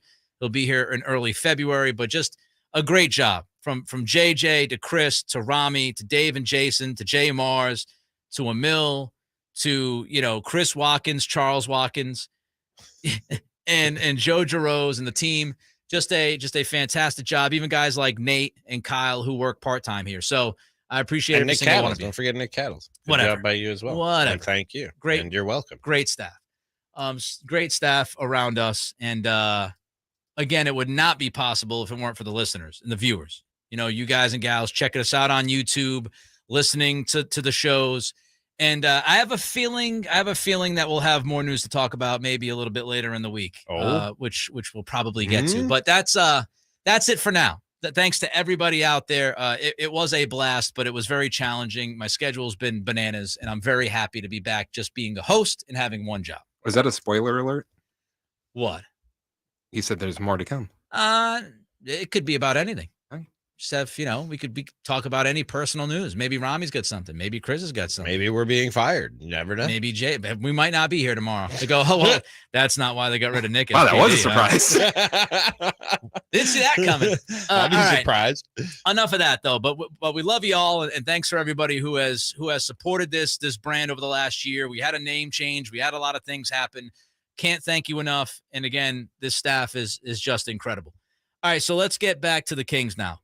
De'Aaron Fox, Domantas Sabonis yesterday Ramie. They were on NBA Today, ESPN. Here was some rapid fire with those two guys and Malik Andrews.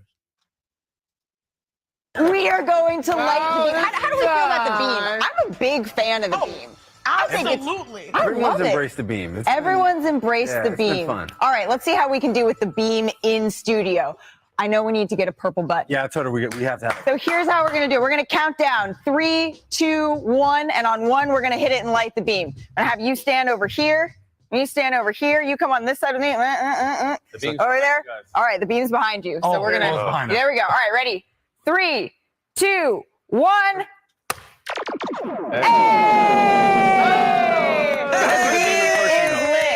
You gotta see the beam in person.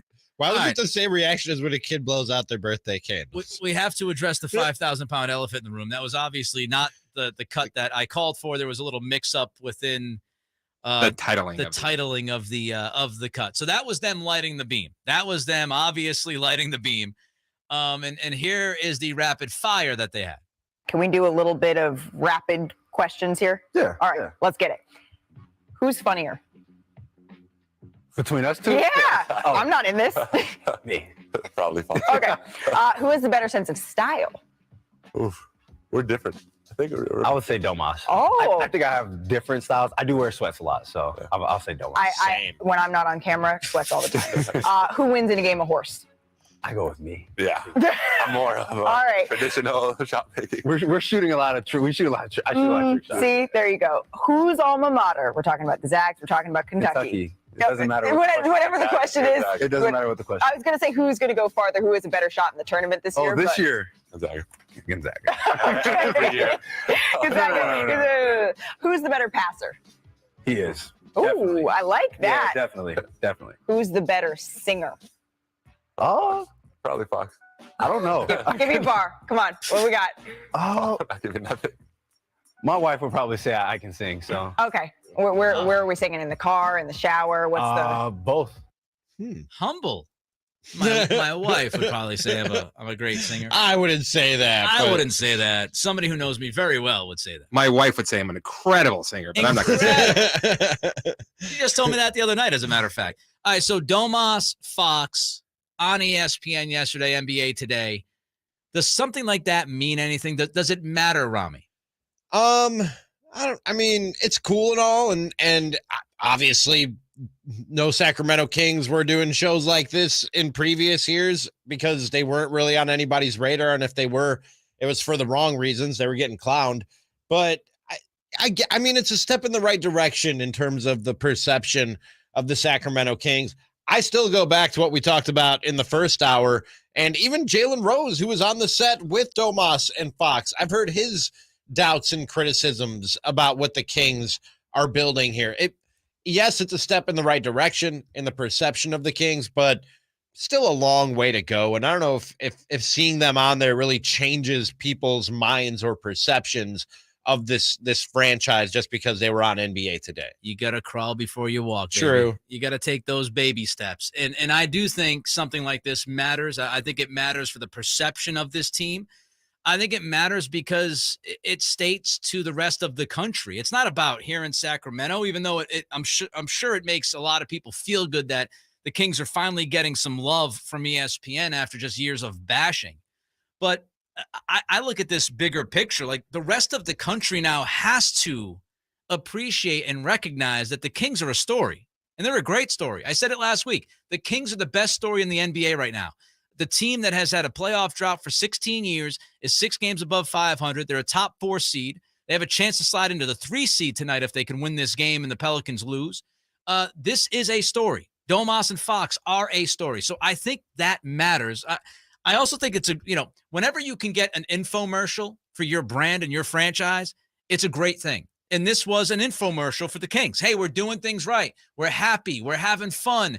We're really good together. We're 2 all-star players. It's Domas and Fox fighting for the all-star respect. How do you think the beam is perceived outside Sacramento? I hear corny a lot when people talk about the beam outside of Sacramento. I don't know. I would like it. I enjoy it. I would like it. If I were not here, I would like it. It's something different. It's cool. Only thing I don't like about it, this happened to me again a couple nights ago. It was Sunday. I'm watching football. Yep. Kings are playing. Yep. My girlfriend usually goes to bed earlier than me. We were going to watch a movie. I was like, I'll watch some football. I'll watch a movie. She goes to bed. I'll turn on the Kings game. I go out on my balcony. Giant purple spoiler in the sky. Giant. That's the only thing I don't like about it is you can't just watch the game on tape delay later and not know what happened already. What movie did you see? What movie did we watch? It was a couple. Oh, The Drop on Hulu. Never heard of it. Hilarious movie. I'll take Check your it word out. for it. It was really Text line: Fox moving the clutch should help get him some national exposure. Yes, that was a big reason. We talked about it at the time. That's a big reason why De'Aaron Fox went to Rich Paul, because opportunities like this and others will be there for Fox with that link and relationship. And, Fox made sure he came out and said, I don't want to trade. That's not why I made the move. And he told us transparently. He said, I made the move because this allows me to get into some rooms that I hadn't been getting into since I've been in the NBA. So I think it's nothing but great. It's much deserved. And I think slowly but surely you're chipping away at this idea of nobody respects the Kings. Nobody's paying attention to them. Nobody's giving them some credit for being good this year. It's slowly chipping away. There's a lot of people talking about this team nationally. There's a lot of people giving them some respect about what they've done. And if they continue to win, I'm telling you, it'll happen. And I know people always ask me, they tweet at me, when are we going to get games on ESPN? It is a legitimate question. It is a credible question. I would hope that ESPN wakes up and we have Kings games, at least a couple of them in the second half of the season. I would hope that is the case. No guarantees, but yes, they deserve to be on national television, for the love of God. One national writer, speaking about the national opinions out there about the Kings, does not think the Kings should make a trade. Do Ramie and I agree? We'll let you know coming up next. For your everyday vehicle. Right now, you can get 5 quarts with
The Kings are riding a 4-game winning streak after losing to the Lakers 5 games ago at the G1 Center. They look to win the season series over the Lakers with the win tonight. And just like every game, unlike anywhere else, we have you covered. Game night kicks off the coverage at 6 p.m. That's followed by the pregame, which leads to the tip-off with the G-Man, Gary Gerald. The game begins at 7:30, and the coverage follows the Cattles and Ramie show. The latest on a few of the fellas for the game, the team has Domantas Sabonis and Matthew Dellavedova on the questionable list with non-COVID-related illnesses, while Alex Len has been ruled out for tonight's game due to the same thing. There's 8 games on the NBA docket beside the Lakers and the Kings. At the moment, the Wizards have an early lead over the Knicks at MSG 20-8, while the Hawks lead the Mavs 15-13. Both games are midway through the first quarter. Skipping over to the Diamond, the Mets added Tommy Pham to their outfield on a 1-year deal. And over on the football field, fresh off a terrible kicking display in Tampa, the Cowboys added another kicker today, signing Tristan Vizcaino to the roster. Those are your Sac Sports 1140 headlines. I'm Jay Johnson. Coming up in 15 minutes, our guy, Rob Stats G, talk the Niners. Now more of the Cattles and Ramie show.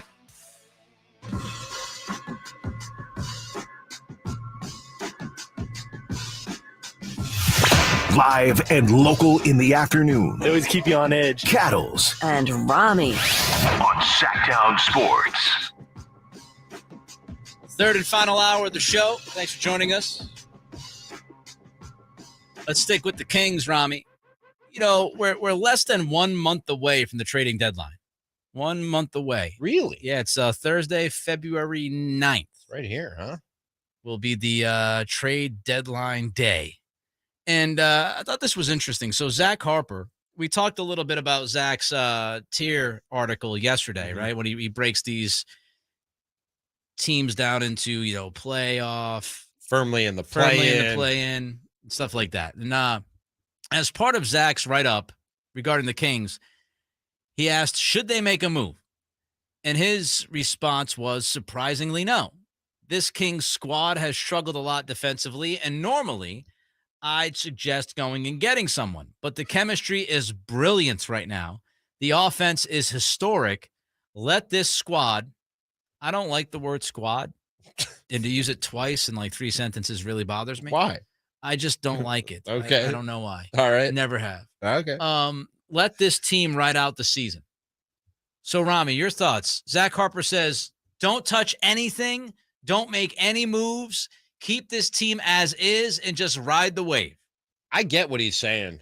And I would apply what he's saying to the starting 5. We've kicked around the idea, and more than kicked around the idea, of trading Harrison Barnes before the season started and well into the season. We're still looking for places that the Kings could send Harrison Barnes and who they could get in return to help them this year.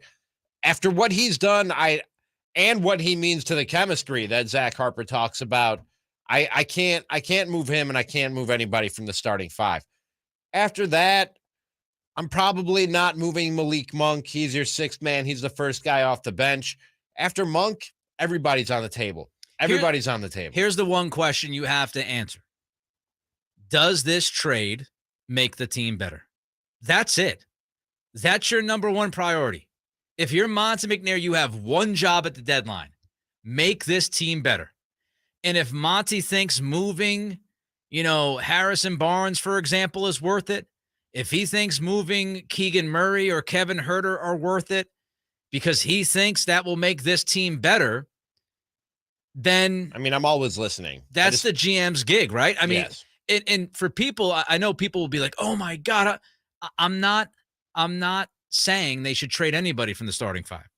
My point is, if you're going to tell me how great this team is chemistry-wise, are you not going to trust the guy who built this team to make the right move at the deadline?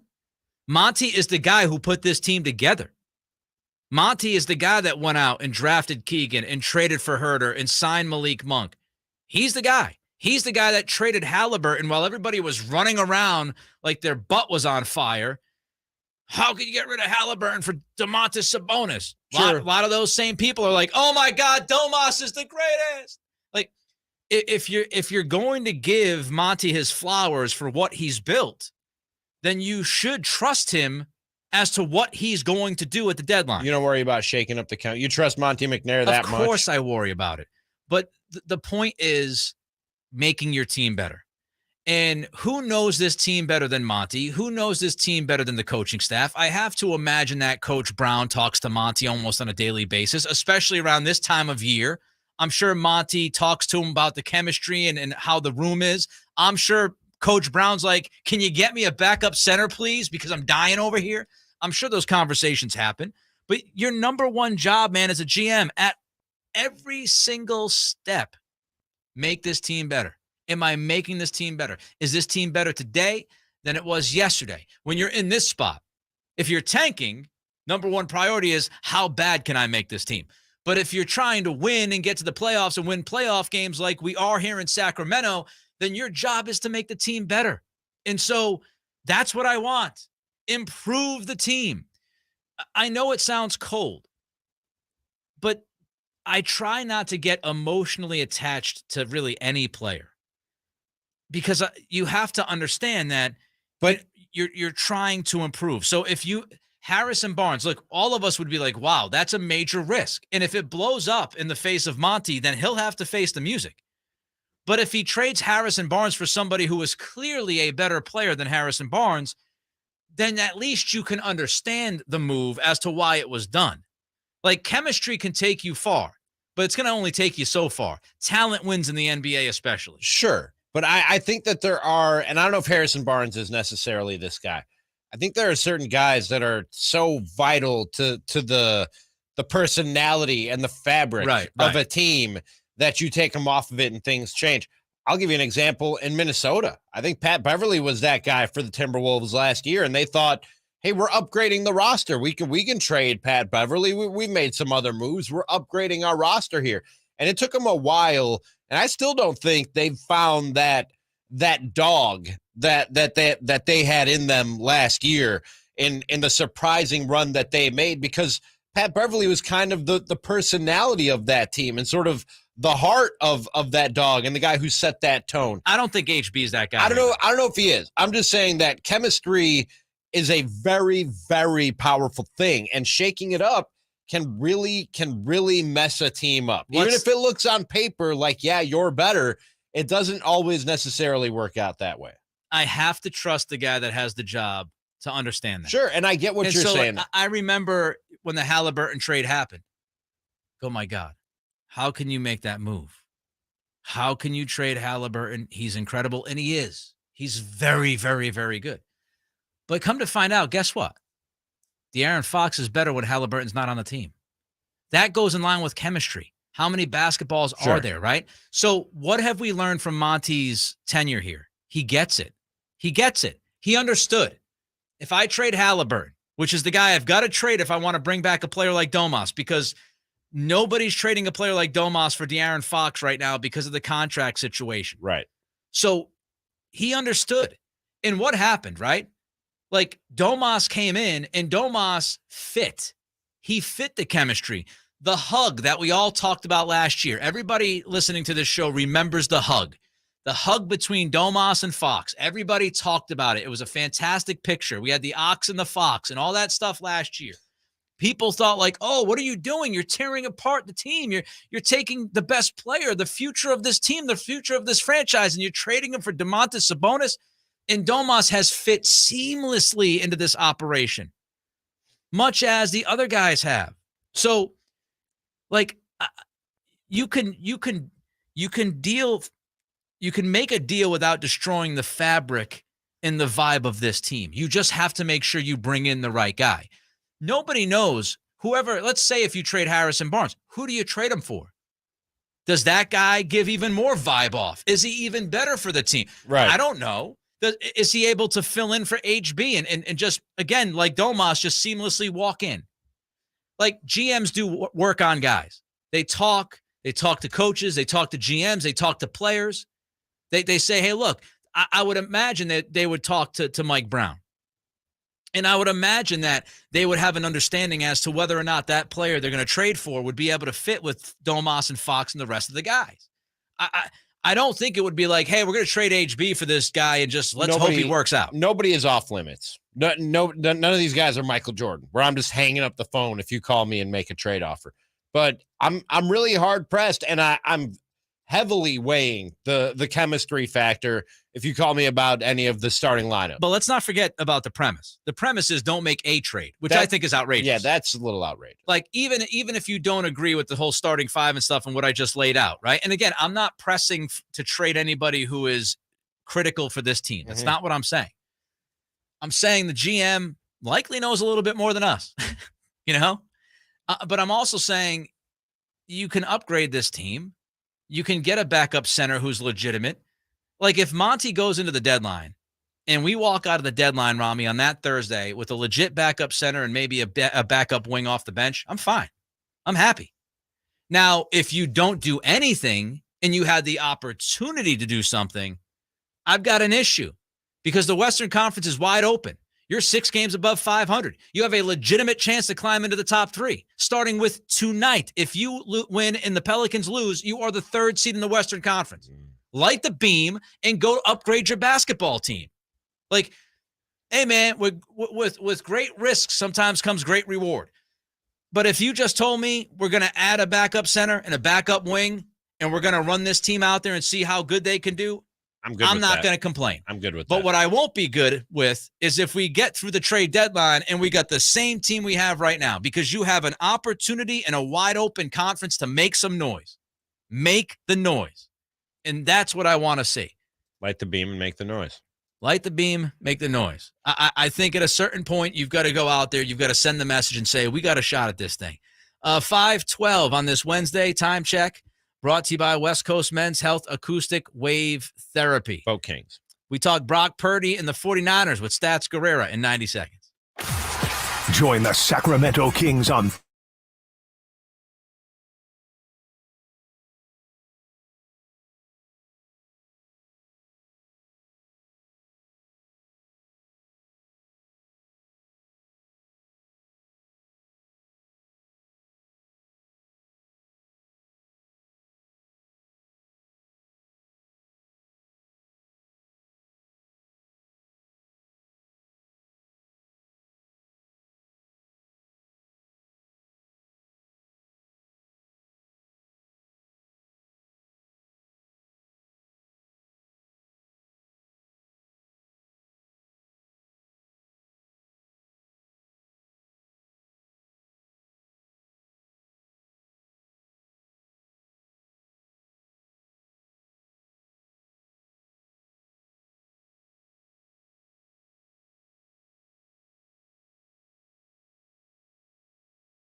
Cattles and Ramie. Sactown Sports.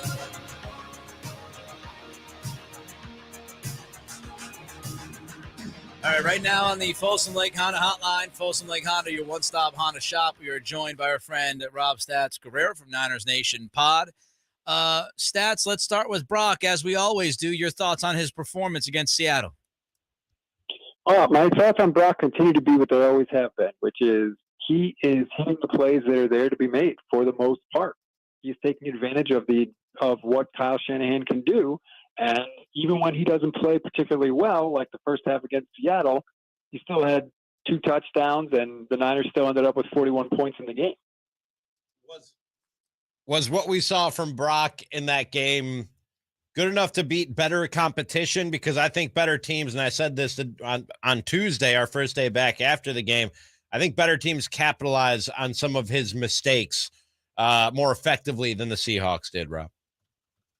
Well, he has had a couple of turnover-worthy plays. That's true. And that's going to be probably the biggest determining factor as to whether or not they continue to win. It's going to be turnovers. But I don't think that he's going to have enough turnovers to stop the 49ers. Keep in mind, think they've scored 38 points 3 straight weeks. They're averaging 35 points a game since Brock Purdy took over. So in order to beat the 49ers, not only do you have to stop their offense, but you got to score 35 points yourself against the 49ers defense. That's a really hard combination. Rob Stats Guerrera with us here from Niners Nation Pod. Stats, some including Tim Kawakami, have said that Brock has earned the right to be QB1, no matter what. There's zero consideration for anybody else. If you were John Lynch and Kyle Shanahan this offseason, is that how you would approach this? Is that how you would operate? Well, the first thing I would do is I would say nothing to the media about that. I would not make any definitive statements one way or another, regardless of what happens. I mean, okay, if Brock wins the Super Bowl, maybe you could make a definitive statement after that. But other than that, say nothing because you don't have to, right? And the second thing is, are we sure Lance is going to be totally healthy and ready to go for OTA? Because Kawakami yesterday tweeted that there was a little chance that Lance was going to be full go for OTAs, and that might make the whole thing easy for the 49ers, right? They could just say, look, Trey Lance isn't 100%, Brock is 100% healthy, so he's the starter by default. And then they don't really have this sort of controversy. So if I'm the Niners, I don't say anything until I absolutely have to. Is there more value in Trey Lance as a backup quarterback than there is in what you think the trade market would shape up to be? I just don't know who's going to trade for him, right? What is the market for a 23-year-old quarterback who has started 4 games in his career with the least amount of experience we've ever seen a guy take that high have coming out of college at North Dakota State with now a pretty lengthy injury history who's coming off a severe ankle injury? I'm not really sure you're going to be able to get that much for Trey Lance. Rob Stats Guerrera with us, of course. He has all of our guests on the Folsom Lake Honda hotline. Folsom Lake Honda, your one-stop Honda shop. Stats, let's get to the game now. As far as what we saw outside of Purdy, the difference between the first half and second half was night and day. And I know Kyle Shanahan credited the Jonathan Abram Kurt Angle twist of the ankle. I would not go that far with that play. What was the difference that you saw second half from first half? They were able to cash in and get touchdowns instead of field goals. I mean, really, the Niners didn't have that much trouble between the 20s the whole game. They went right down the field without a problem. In the first half, they had to settle for field goals. In the second half, they stuck it in the end zone. I mean, whether it was the explosive play to Deebo Samuel, whether it was Brock Purdy scrambling around and finding Elijah Mitchell, in the second half, they were just a little bit crisper. And I mean, it was insane. They could not be stopped. I think they punted one time in the whole game. There were 17 plays where the Niners had their base personnel on the field. So Deebo, Ayuk, Kyle Juszczyk, Christian McCaffrey, and George Kittle. On those 17 plays, the 49ers gained more than 15 yards per play. That's how good this offense was. What scares you about the Cowboys and this matchup? Nothing. Really?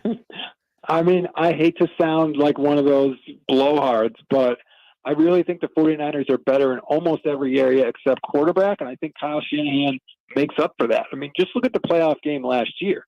The 49ers had their way with the Cowboys in that game. They completely out-physicaled the Cowboys. They dominated on the ground. They were the more disciplined team. The Cowboys had 14 penalties in the game. And I look at Dallas this year, and I don't care what the record is. I just look at the team. In what single area are the Cowboys better? Interesting. It's an interesting question. It's a tough one to answer. Good for the Cowboys. Stats Guerrera is with us. Let's jump back though to a couple of other things that I noticed in the Seattle game, Stats, that I wanted to ask you about. First of all, Charles Omenihu's impact. I think some might have overlooked what he did. Obviously, the huge forced fumble, but just what he's been able to do and what he did last week. Arguably the best player on the field for the Niners on Saturday. Absolutely. I believe he led the team in pressures on the day. And, I think sometimes we think of Omenihu like, Arden Key, kind of a veteran guy who is sort of rekindled and found a little spark at the end of his career. Omenihu's 25 years old. Like, he's still an ascending player in this league. And he has been a huge, huge bonus for the 49ers. They really needed somebody opposite Nick Bosa who can be a consistent pass rusher. And they were hoping that it was Samson Ebukam. And he's been okay. But Omenihu has been better. Omenihu has been extremely solid for this team. And what that does is it makes life easier for Bosa, and it makes life easier for the entire defensive line. And that, of course, in turn, makes it easier on the secondary, which is the whole way that the 49ers are built. They're built to pressure the quarterback with their linemen and leave as many guys as possible available on the back end. That being said, Stats, the one thing they've been susceptible to here, and obviously that defense has been very good and performing at a very high level, but they've been susceptible to the big play, and we saw it again last week against Seattle. For all the talk about Brock Purdy, and if they come up short because of Brock Purdy and Mr. Irrelevant, the third-string quarterback, if this 49ers season ends shorter than we might like, could we be talking about the big play being the nail in the coffin? I think that I wouldn't be shocked at all if the Cowboys got one of those. The 49ers have given up 8 touchdowns of 50 yards or more this season. That is the most in the league. But I think what the 49ers would tell you is, yes, you might get one of those, but you're going to have to get a lot of those if you're going to beat us, because we're not going to let you go all the way down the field and score touchdowns very often. So I think the 49ers are going to say, look, if you want to take, drop back the pass and take 7-step drops and wait for something to develop and chuck it down the field and take your chances, great. But we're going to bet on Nick Bosa, Eric Armstead, Javon Kinlaw, Charles Omenihu, and our guys getting to you before you can do that. Great stuff, Stats, as always. Enjoy the game this weekend, and hopefully next week we're talking about the NFC Championship game. Oh, we will. The 49ers haven't lost before the NFC Championship game since 2002. So there you have it. There's Rob Stats Guerrera from Niners Nation Pod. Thank you, Stats, as always. Folsom Lake Honda Hotline. Folsom Lake Honda, your one-stop Honda shop. Always great stuff with Stats. I will say, because this was brought up earlier, and the text line says, Nick Gut Bars, light the beam, go upgrade your basketball team. Light the beam and go upgrade your basketball team. Here we go, baby. Look at you. I make T-shirts. Like, if you just listen to the show, you can get at least one T-shirt out of me a week. One a week? I should be a millionaire. Okay. Apparently, what I don't do is please people with my take on food, because we had the mockery draft earlier, and God forbid I said I don't like spicy food, and everybody was jumping on me.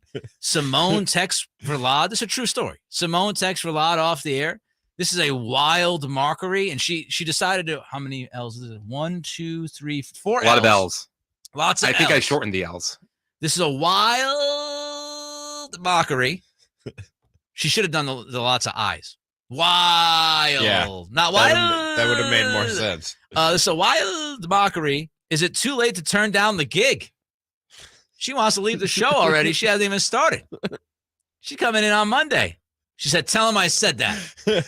Tell him I said that. Make sure he knows. You make sure. She's going to come in with her lunch of refried beans, does- jalapenos, and avocados. It does make me question you. And in people are some like, ways. oh, you hate Mexican food. I gotta say. No.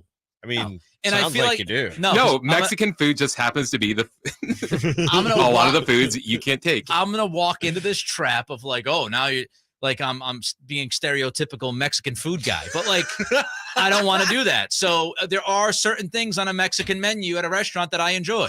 Like what? What's your go-to? Not big on spice. Like you know what I mean? What's your go-to at the Mexican restaurant? Yo, you aren't doing that. I want to know. No, Please, you're please. not gonna know. I won't ridicule you. I won't. You're so full of it. It's not a second I believe you when you say Yeah, I something don't believe like that either, Rami. Come on. You can't even say it without What laughing. is the go-to? Come on. Let's get to know each other here No, on Kettles you're the one Rock. that hated ketchup, which was the worst take in the entire thing. Ketchup kind of sucks.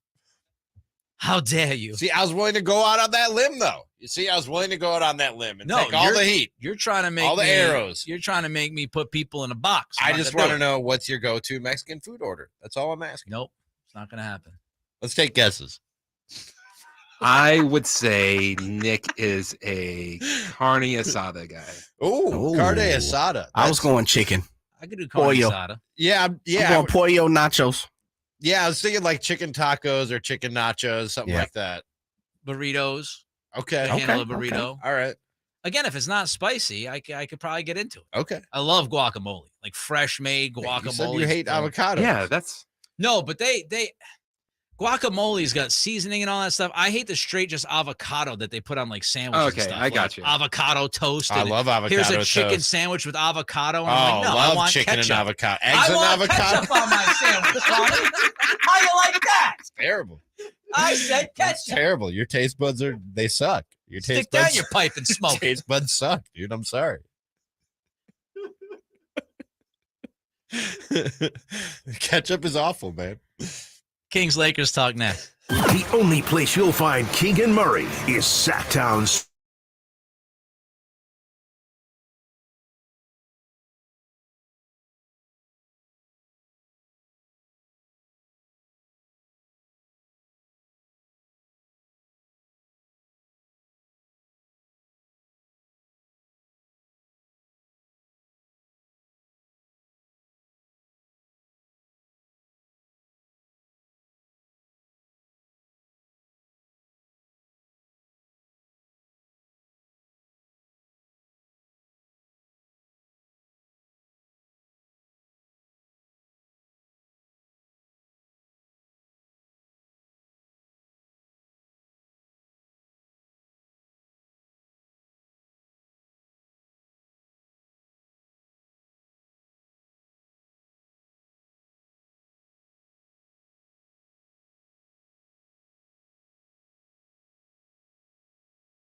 Lakers with the win tonight, and just like every game, unlike anywhere else, we have you covered.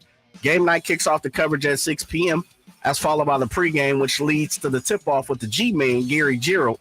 The game begins at 7:30, and the coverage follows the Cattles and Ramie show. The latest on a few of the fellas for the game, the team has Domantas Sabonis and Matthew Dellavedova on the questionable list with non-COVID-related illnesses, while Alex Lynn has been ruled out for tonight's game due to the same thing. There's 8 games on the NBA docket besides the Lakers and the Kings. At the moment, we have 5 games in action with 3 minutes and 57 seconds left in the second. The Wizards lead the Knicks and MSG 47-37. Halfway through the second, the Hawks lead Dallas 50-45. We have 4 games that is still in the first quarter. Charlotte leads the Rockets 32-27. Memphis trails the Cavs 22-20. Miami is already stomping out the Pelicans 24-8. And the Thunder lead the Pacers 24-10. Skipping over to the Diamond, the Mets added Tommy Pham to their outfield on a 1-year deal. And over on the football field, fresh off a terrible kicking display in Tampa, the Cowboys added another kicker today, signing Tristan Vizcaino to the roster. Those are your Sac Sports 1140 headlines. I'm Jay Johnson. Coming up, more talk about ketchup on the burger. It's Cattles and Ramie Show.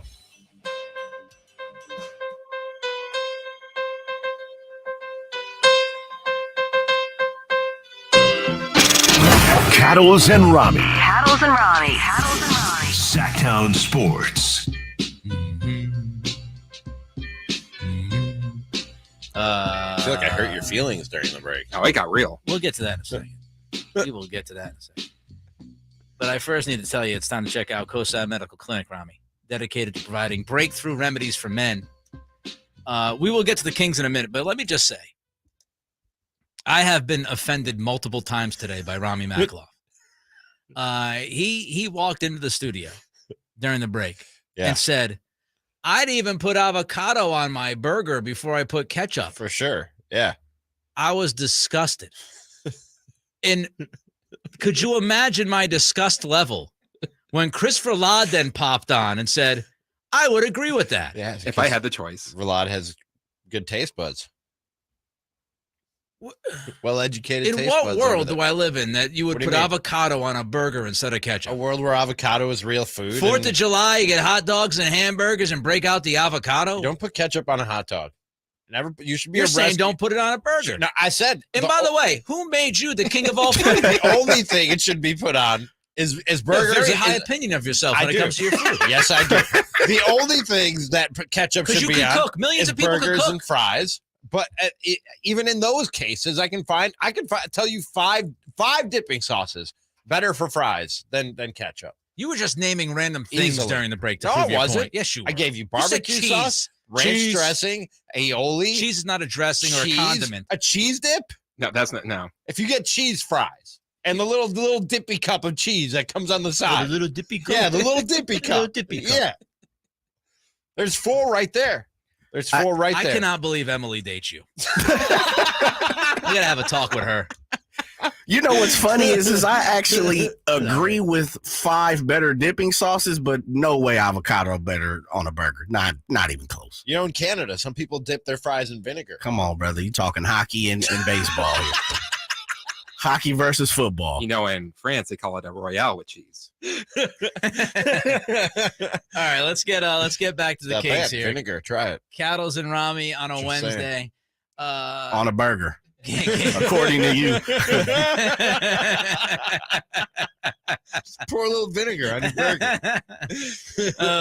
Game night coming up at 6. I don't know if Scott Marsh is going to break down the burgers and condiments for you, but we got Kings Lakers. I do know that. And Kevin Phipp, and I've said this a couple times today from the Kings Herald, he tweeted out that if the Kings win tonight and New Orleans loses, and by the way, during JJ's update, I heard that New Orleans is getting pasted early in that game. So if the Pelicans lose and the Kings win tonight, try to brace yourself for this. The Kings would move into the 3rd spot for the Western Conference. All right.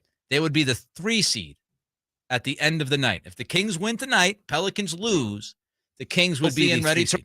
In the last time the Kings were 4th or better this late in the year was 2004, 2005. Oh. They were the 4th seed. Okay. The last time the Kings were the 3rd seed or better this late in the year, 03-04. They were the first seed. They were the number 1 seed in the Western Conference. So, again, it's fun because we're starting to talk about some uncharted territory for 16, 17, 18 years. Right. And that's a lot of fun. And tonight, Ramie, this is a revenge game, man. Like, if you're the Kings, and we don't know, again, Domas questionable, non-COVID illness. He doesn't play. Who knows what's going to happen? LeBron's also not questionable with, I think it's an ankle. So we'll see who plays tonight. But if everybody plays that we hope plays, this is your chance. Like, you've got to feel angry about what the Lakers did when they came here to Golden One. You got to feel angry that Thomas Bryant and Dennis Schroeder combined for 56 points against you. Mm-hmm. You have to feel angry that you let Russell Westbrook just dominate the matchup. Like, you can give up points to LeBron. He's freaking LeBron. But you cannot, under any circumstance, allow Bryant and Schroeder to destroy your world tonight. Pride game. Yes. It's a pride game tonight.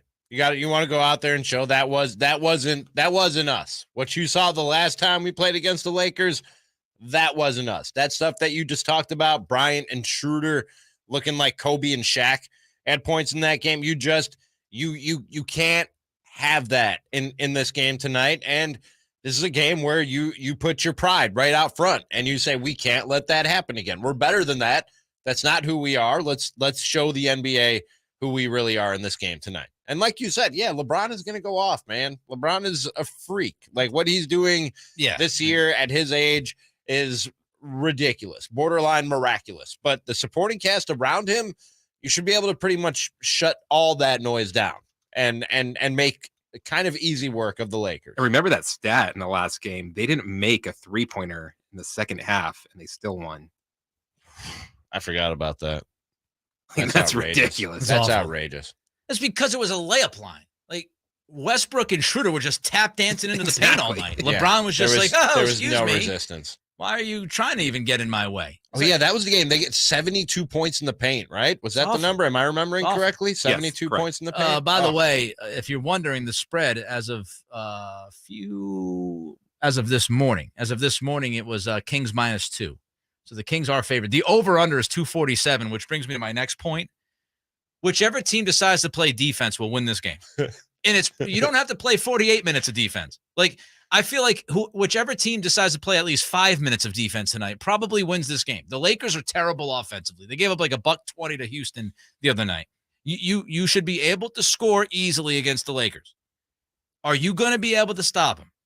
Are you going to be able to slow them down? As Ramie said, this is a pride game. You're going to go out there and play some defense tonight? LeBron cooks you. Not Schroeder, not Westbrook, not Bryant, not on my watch. If I'm Coach Brown, that's the message. Keep the momentum. You've won 4 in a row. Don't let the Lakers curb your momentum. It should be a 5-game win streak we're talking about tomorrow.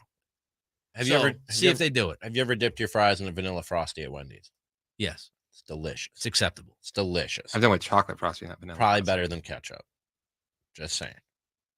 Just putting it out there. How about you work on a list tonight and leave me alone? You can tweet it. He's going to do it. It's going to look like the list of Jericho. They come in with like 35 It's going to be things. a scroll. Strawberry jam. It's going to be on the Shakira style. By the way, Friday, myself and Ramie will be at the International Sportsman's Expo at the Cal Expo. You can learn more about the International Sportsman's Expo at sportsexpo.com. So we're out on the road on Friday. Coming up, a classic interaction between a former NBA head coach and a current superstar. Cattles and Ramie. Sactown Sports. Bye.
And so far we got one item in, and that was JJ bringing in a cowbell today. So I've got JJ's cowbell, and we'll see what Verlad and Simone have in store tomorrow for me, and then Ramie will wrap it up on Friday because we're on the road Friday. So yes, sir.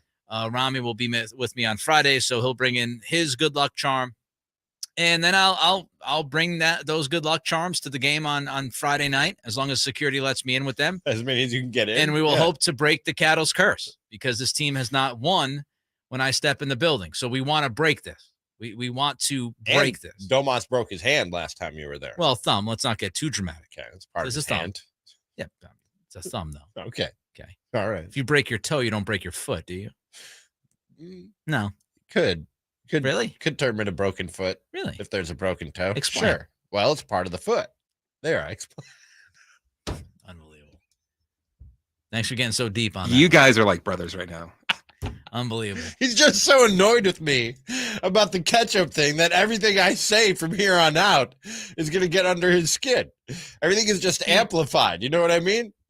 Just because I don't even hate ketchup. I just think it's not. When you break your nose. The more it annoys Nick, the more you hate ketchup, doesn't it? If you break your nose, Is that Ramie, the true Ramie Makhlouf theorem? is a broken nose a broken face? Yeah, Yeah. it is. It's part of your face, isn't it? What's a broken face then? So whatever you break on your body, you should just say, I broke my Broken body. Yeah. All right.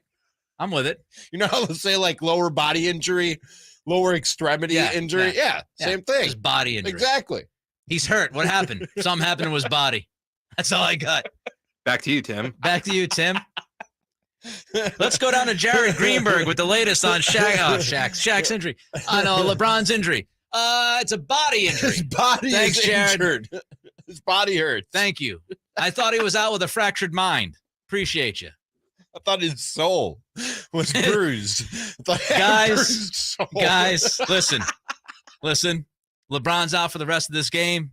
He has a crushed soul.